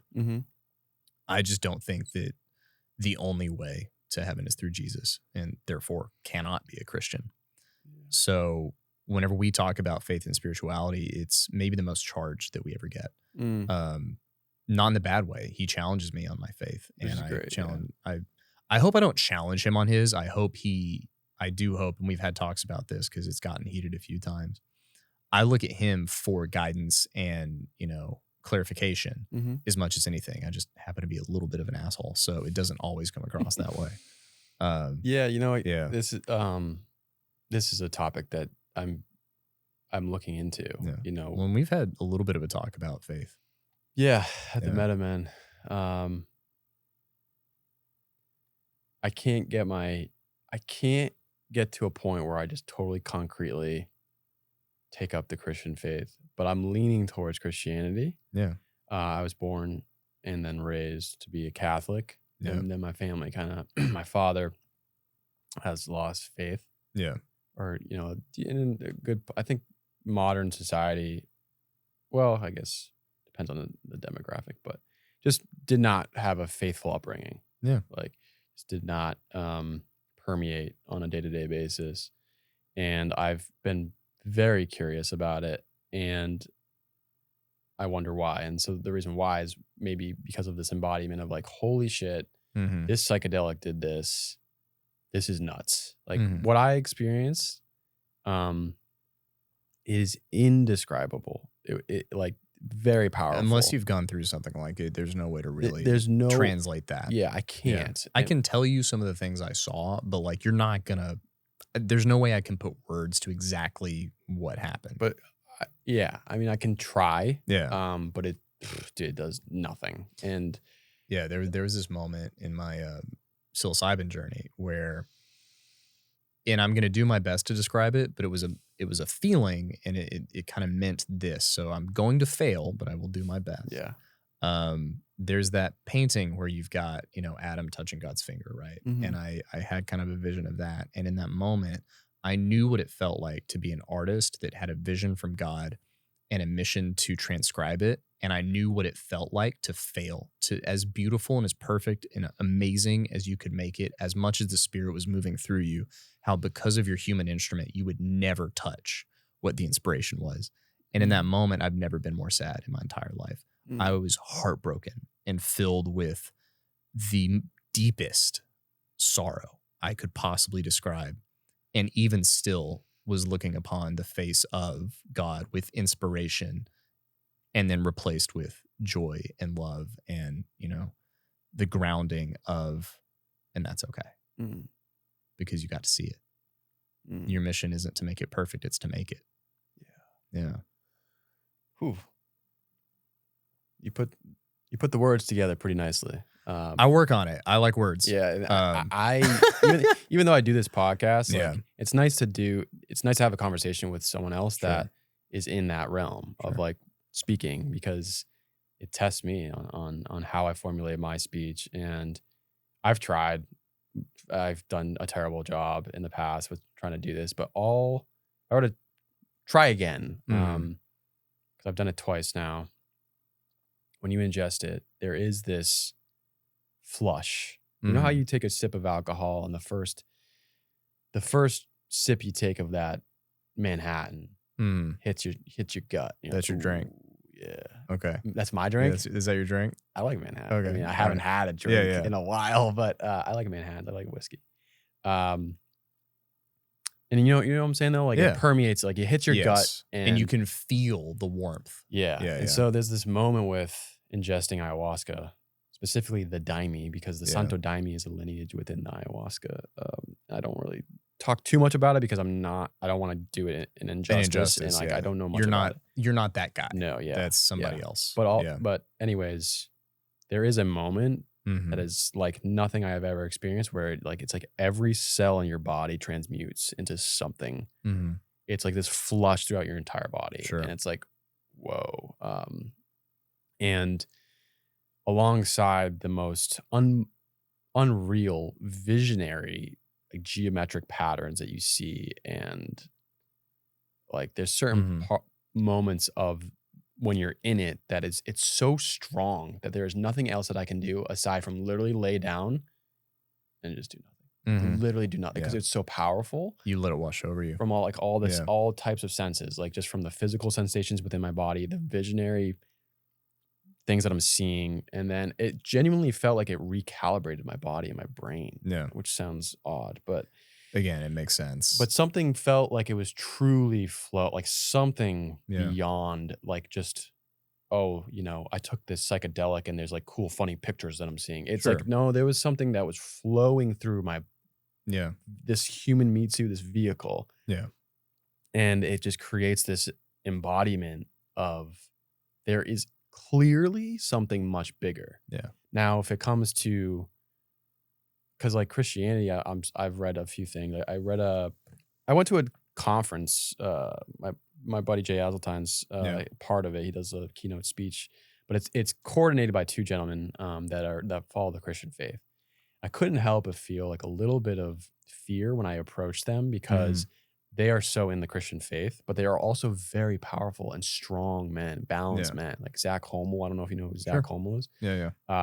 I look up to Zach. I think he's a Mhm. very strong man. And I couldn't help but feel like this fear. And maybe this is a part of me that like, you want to be accepted and have external validation, Sure. but it's like, I have doubts about my faith. And I know Right. that you don't. Yeah. Like you have a very strong sense of faith when it comes to Christianity. And a part of me can't help but feel that there are many rivers to the same ocean. Yeah.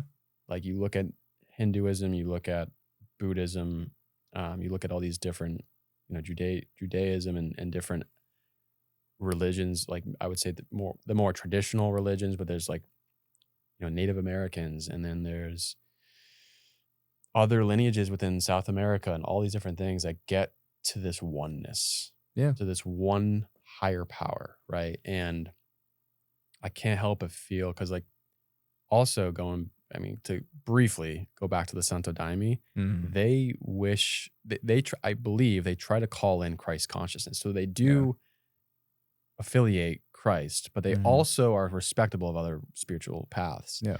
And Christ consciousness, like, okay, what does that mean? So what that means is that you are Christ Mhm. within you. Like you are embodying Christ.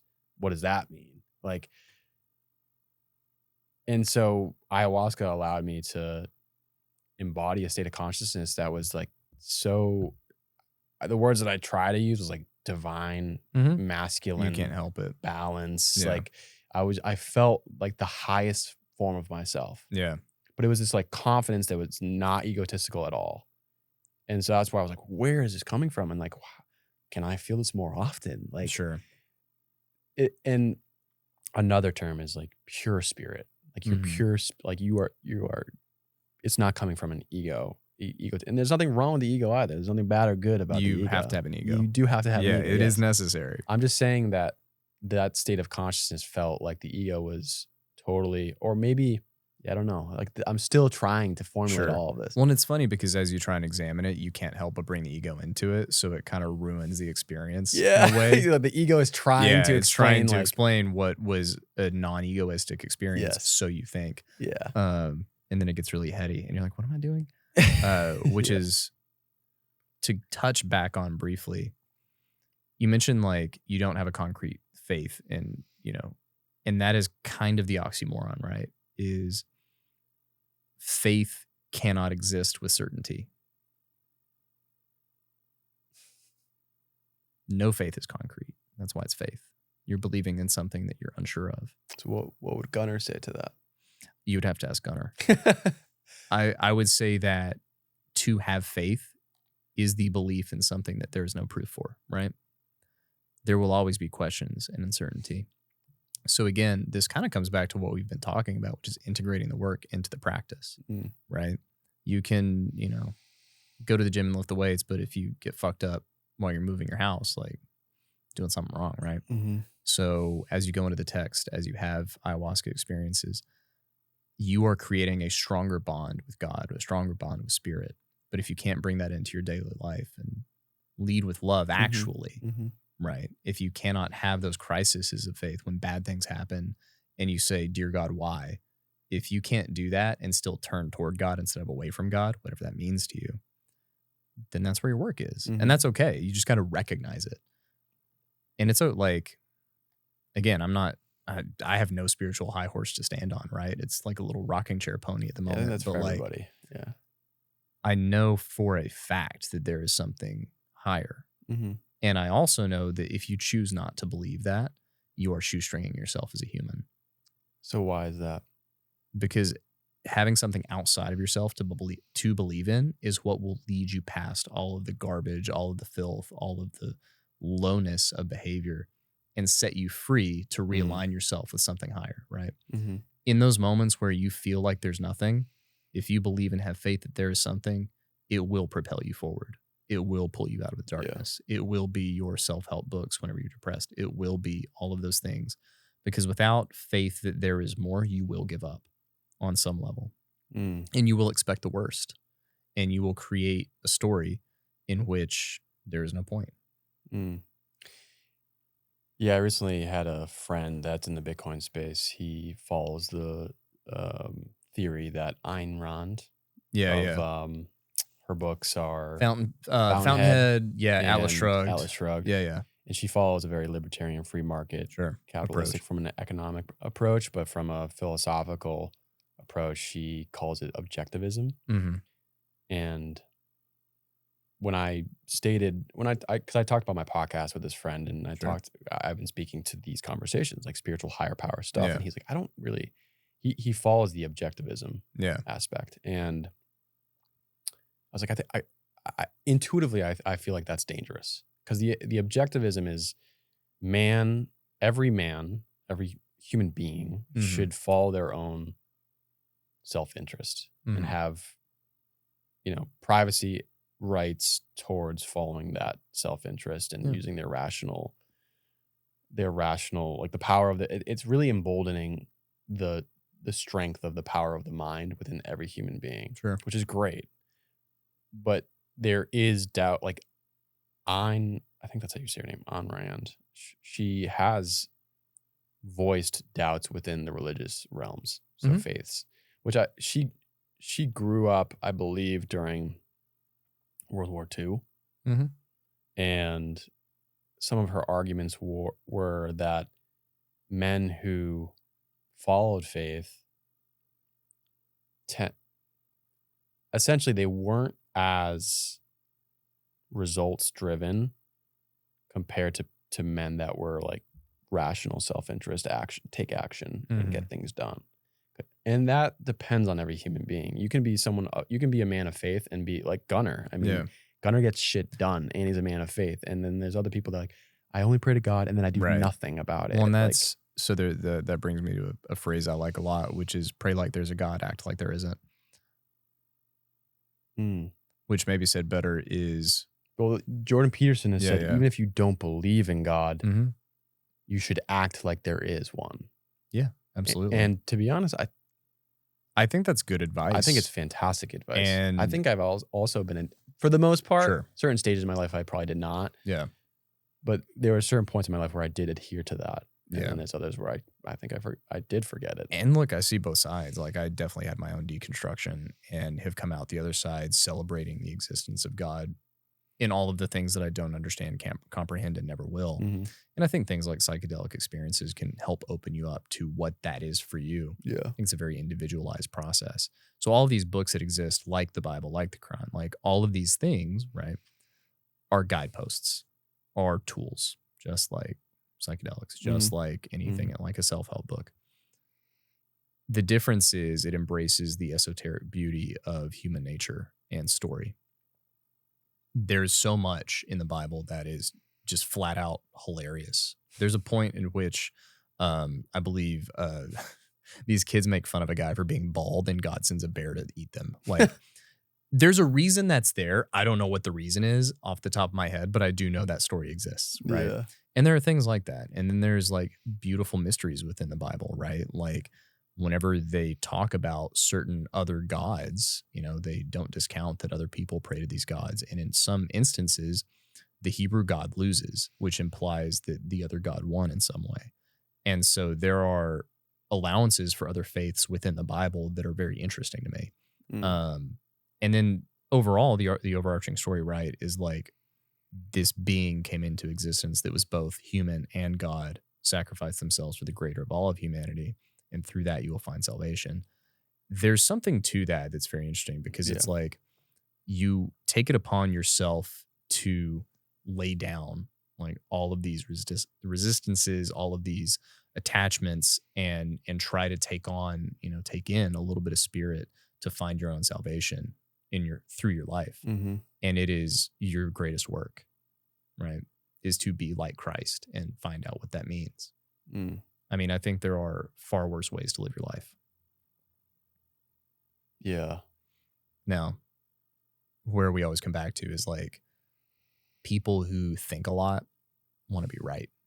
And the thing you have to let go of if you choose to have faith like this is that you might not be. Based off of my experiences that have created this knowing within me. It's not a belief. It's like a knowing. Yeah. I've heard people say that when I believe in something, it Yeah. means that you're still unsure. Sure. Does that I get the differentiation, but there's always the, you know, we're spiritual beings having a human existence, which Right. means we're fallible, right? Yeah. And so when we talk about things like faith, we're choosing to select a thing that could be not the quote unquote right thing, Mm-hmm. but in so doing, we abandon, you know, the need to be right. And that's part of the point. Well, and then I would argue that going back to objectivism, because I Yeah. felt this, I couldn't go, like I couldn't go to bed. Yeah. It's not that it bothered me. It's not that it bothered me or offended me in any way. I was like curious. I was like, oh, Yeah. wait, so why is objectivism, why does it not feel right for me? And I think what can happen with certain people and how it's used, objectivism can bring you back to always being right. Because if you worship, because in a way you're worshiping, and I can pull up Ayn Rand's, like, but you're worshiping worshiping knowledge, power, and wealth. And the human mind. Yeah. And when you, that can easily fall prey to you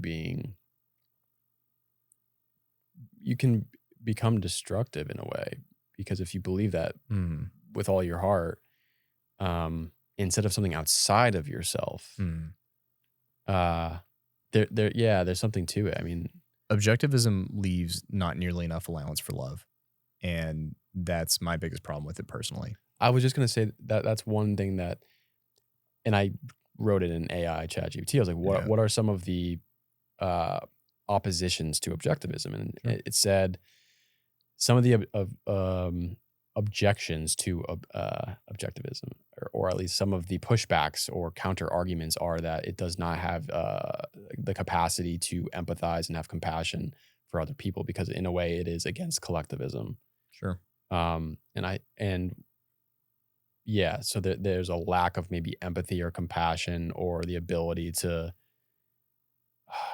something along those lines. And the heart seems to be missing. Yeah, the heart does seem to be missing out of it. And that's something that I personally need in a philosophy. Yeah. Now, that doesn't mean there aren't useful things that we can take from objectivism, and times in which it is very utilitarian to use it as a lens.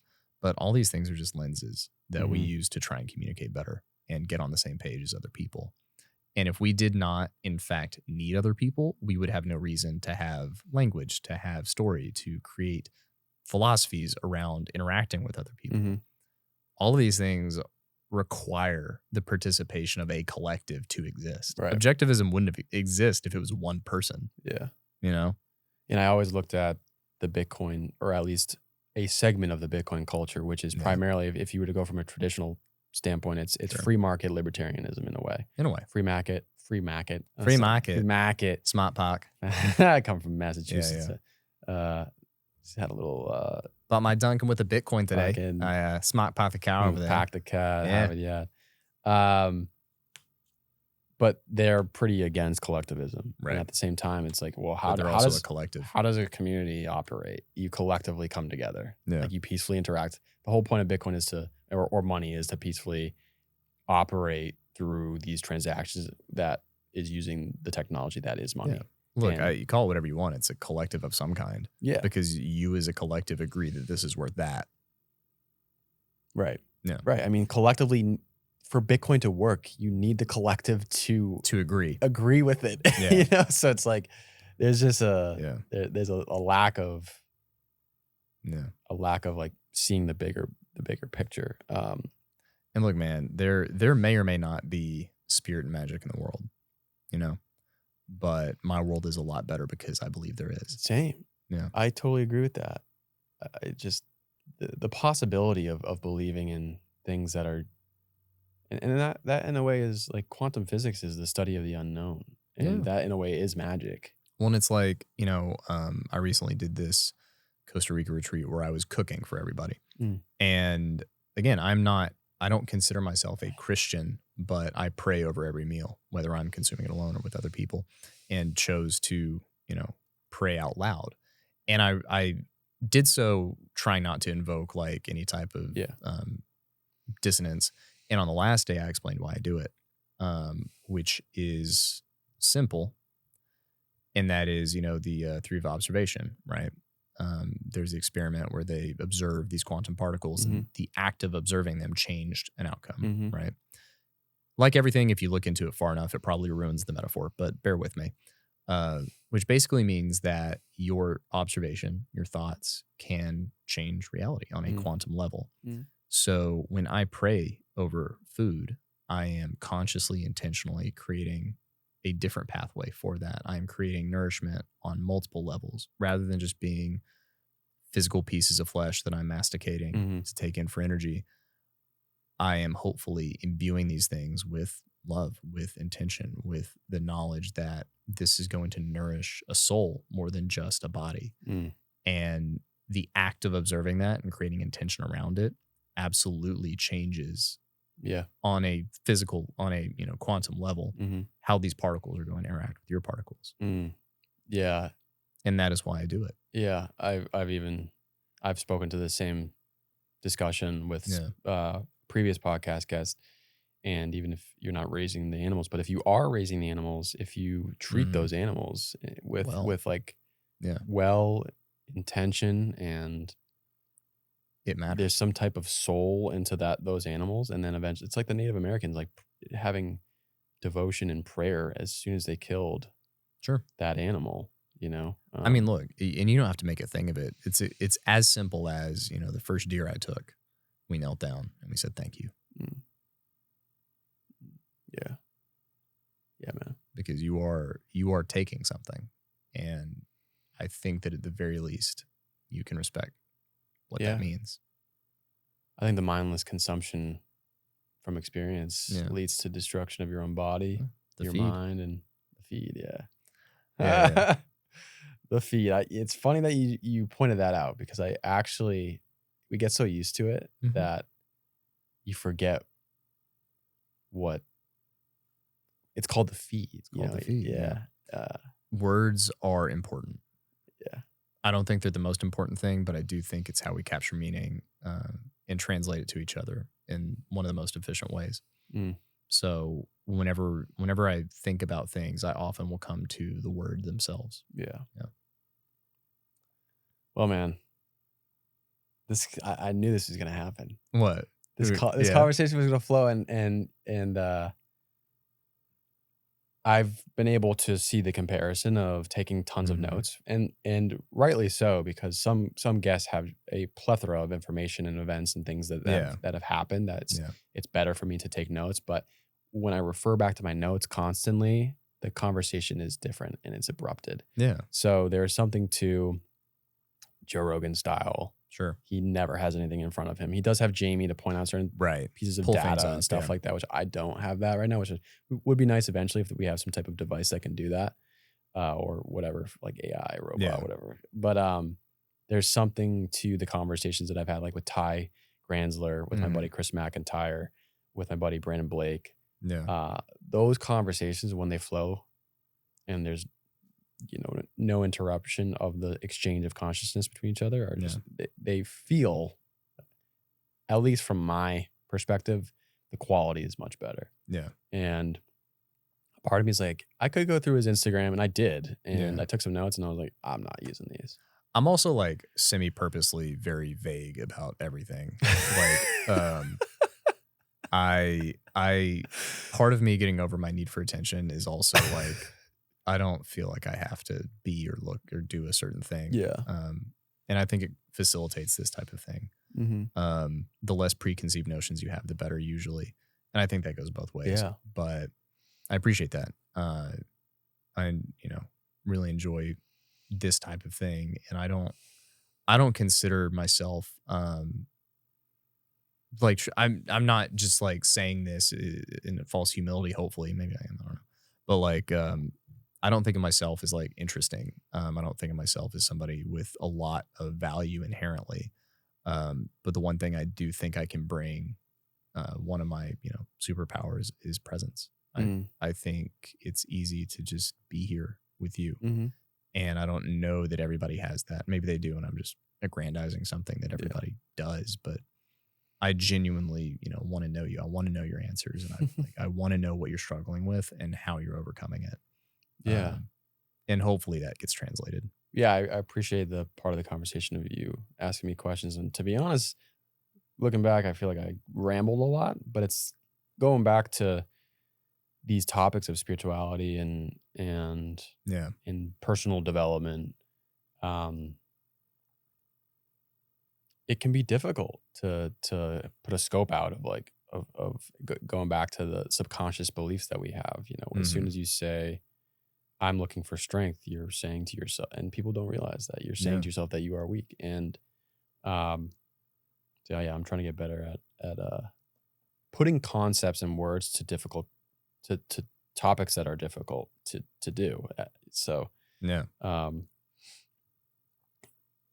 to conclude, I wanted to ask what's in store for you, because I know we didn't even really discuss what you do now.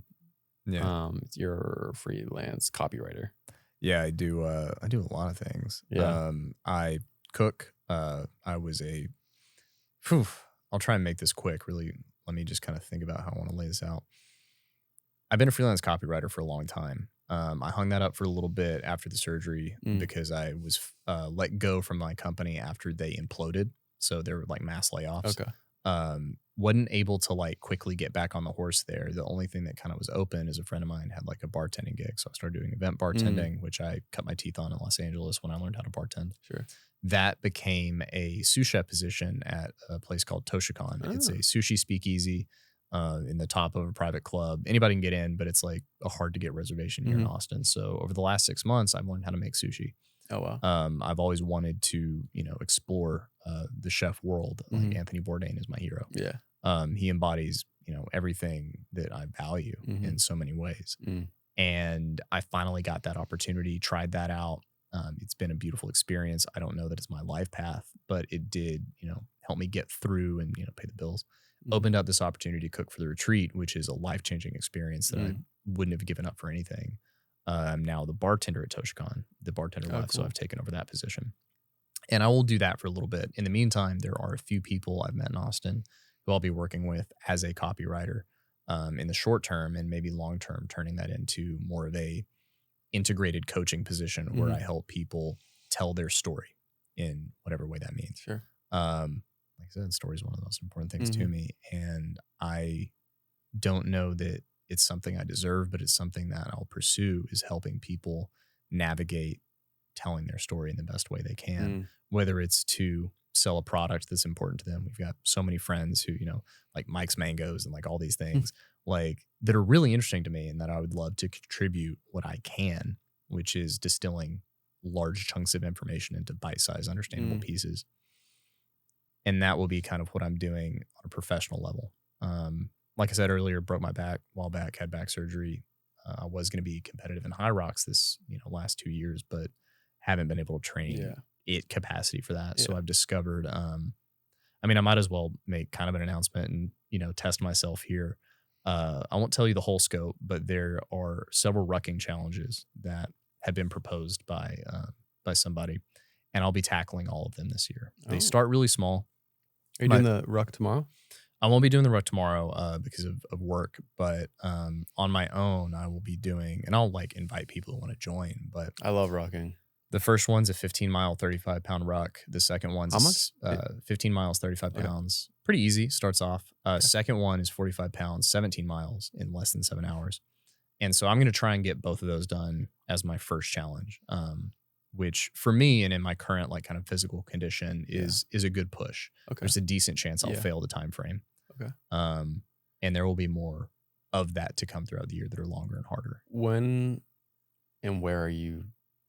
The first one I'll be doing around Lady Bird Lake. I'll probably do like an Instagram live, or maybe see if I can get Squatch to help out with like lending me a rucksack. And I'll definitely I'll start from here and just be like, hey, this is where I am. This is my Strava. Like, if you want to find me, I will be on the trail until I either collapse or finish. So, would love to see people. I might like walk by to join you on that. Yeah, go for it, man. If you want to shoot me a text, so like when you're doing it, and I will. Because I do love rucking. Yeah. And would like to challenge myself physically, and I haven't been doing that. I go to the gym, and also I'm trying to not stress myself out too much, but I feel like physically I feel good. I feel in good shape. But I think that trying to add more, like the ice baths and all that, can be a little bit excessive on. Well, and I think the body, like the mind and the emotions, needs inflections. You need challenges. You need things that you do that are outside of that comfort zone, that are purposely stressful. And I think the right dosage of that may be difficult to monitor, but I would rather go a little too hard and recover hard after than consistently be going just a little too hard and never feel caught up. So at the beginning of the year, I outlined my 5 areas, right? Mind, body, spirit, finances, relationships. And in each of those 5 areas, I have one challenge. I don't believe in resolutions. I believe in challenges.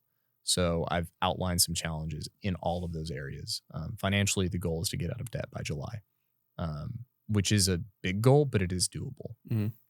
And everything after that is just like backtracking and figuring out, okay, cool. If that's my one goal here, what do I do to get there? And if I conquer it in the year, great, I'll set a new goal. If I don't, same thing comes around. We got to examine why we failed. So I'm excited to kind of go after that. After a year of just kind of recovery and feeling lost, it's nice to have a little bit of direction. Nice, man. Yeah. And maybe we'll see Texish. Maybe we'll see Texish. Maybe we'll see what it becomes next. Because, I mean, we've already built the audience to where it is, and it'd be a shame to let it go to waste. Yeah. But sometimes you got to pivot. Yeah, the theme of last night's conversation around the fire pit was letting go to your accomplishments. Had a friend take some of his gear or clothing from Iron Man's. Just threw him in the fire. There you go. Like, I'm not attached to this. It's much more elegant and like you know, I mean, this gear isn't yours. You can't just like I'm fucking done with this. Let me ask you this. In the theme of like non-attachment, if this ended after this episode, if this was the last episode of the Shane Larson podcast, and it shouldn't be a problem, but like if this was it, what would you take away and what would you want to leave your audience with? What would I want to take away? It's the intimate conversations, the connection that you receive. So what I mean by that, there's a big difference when you set a clear intention of me and you are having a conversation for 2 to 3 hours versus you go to these social events, or if you're just chilling in your house or you're at Squatch, like there's a difference. There's a huge difference in doing this. You get to learn about yourself and the other person in a more intimate way, and it humbles you and it balances you. And it, to me, through the laws of the universe, based off of my observations and experience in this lifetime, you learn what you need to learn in that moment for the most part. And it's not a coincidence. So I would take away that there is true value in having the capacity to open yourself up to all different types of conversations. And getting to learn about someone is truly a gift. And it's super humbling. And the second part of the conversation, or the question, what was it? It was what would you want to leave your audience with? What would I want to leave my audience with?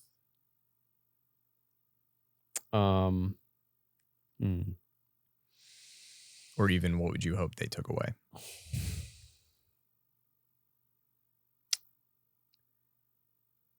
Oh, wow. That's a big question. I could answer in so many different ways. Oh, wow. My mind's just like, oh my God.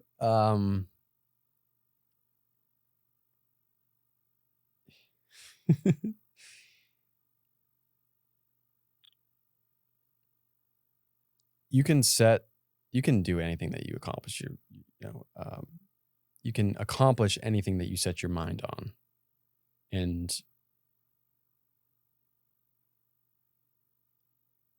with like persistence and consistency and courage and iterations, you can do anything you put your mind to. And this path of doing the podcast, which is in itself an entrepreneurial route, it tests you in so many ways. In so many ways, it challenges you. And I don't see it, like, I don't think I could go back. Like, I work a 9 to 5. If I were to stop this right now, there are challenges. You are challenged in the 9 to 5. I'm not saying that, but there's just something different because there's just, you have these kind of boundaries, these walls in a way, at least to kind of narrow you in these paths and these goals that are given to you. With entrepreneurship, I mean, it's, and really trying to be as authentic as you can with integrity and balancing yourself. Like it's such a huge challenge, and you're put to the test. And yeah, one aspect that I would like to give to any listeners, if this was my last one, is you are way more capable, much more powerful than you realize. Because I didn't think I could fucking do this shit. And it's becoming like, I wouldn't say that, like, even before this conversation, I was a little nervous. You have a little bit of excitement. Yeah. And that's just, I think, the nature of human beings and starting a conversation that you don't know where it's going to go. But you can easily it can easily become normal to you. And when you understand, like, you just push through that threshold of the scariness, eventually you adapt to it. And so whatever you're fearing right now, just get it over, rip the Band-Aid. Do it scared. Yeah, do it scared. And, rip the Band-Aid, maybe not in the most brutal way. Try to be intelligent about it. But once you get over it, you develop the subconscious belief that you can do it. Yeah. So there's probably so much more that I could relate to guests, because I'm just an open book, and I can, there's so many different lessons I've learned from this podcast.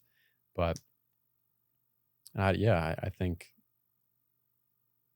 how you generated this question was on the topic of non-attachment. I mean, not being attached to success or failure or one path, just allowing yourself through the practice of, could be meditation, it could be certain practices, other modalities or different things that you do, just not being so attached to one thing, whether it's your career, whether it's a relationship, whether it's certain stories you tell yourself. Have the capacity to just let go and find ways to let go. I think that's big lesson that I've learned. So I think I could be okay with letting go of this podcast. It's kind of like what you said about Texish. It's something that feels, I'm not making any money off of this, but it's fulfilling. Like, this conversation was, even though I'm like, man, a lot of my rambling is disappointing me and I can do better with my speech. And I can, like, I'm just so analytical on my. Sounds like you shouldn't be super attached to that. But like, these conversations are fulfilling. Yeah. They're fulfilling. And then it feels fulfilling to share them with the world. And once again, I'm not attached to whether I get a good compliment, right, or harassment. Criticism. Yeah. But you can't help but feel something within you when someone says, you really helped me. Yeah. So, yeah. All right, brother. Beautiful. We did over 2 hours. Is there Cakewalk. any? Cakewalk. Is there any, for you, any message that comes to mind or within your heart that you would like to relay to anybody that's listening right now? We talked a lot about, like, self-improvement, working on yourself, all of that. So you already know what you need to do. If you're scared, do it scared. If you need help, ask. But don't pretend like there's something out there that you don't know what needs addressing, because you do. And it's as simple as admitting it. But it's never easy. So don't be too hard on yourself. And that concludes it, folks. Peace out. Ching.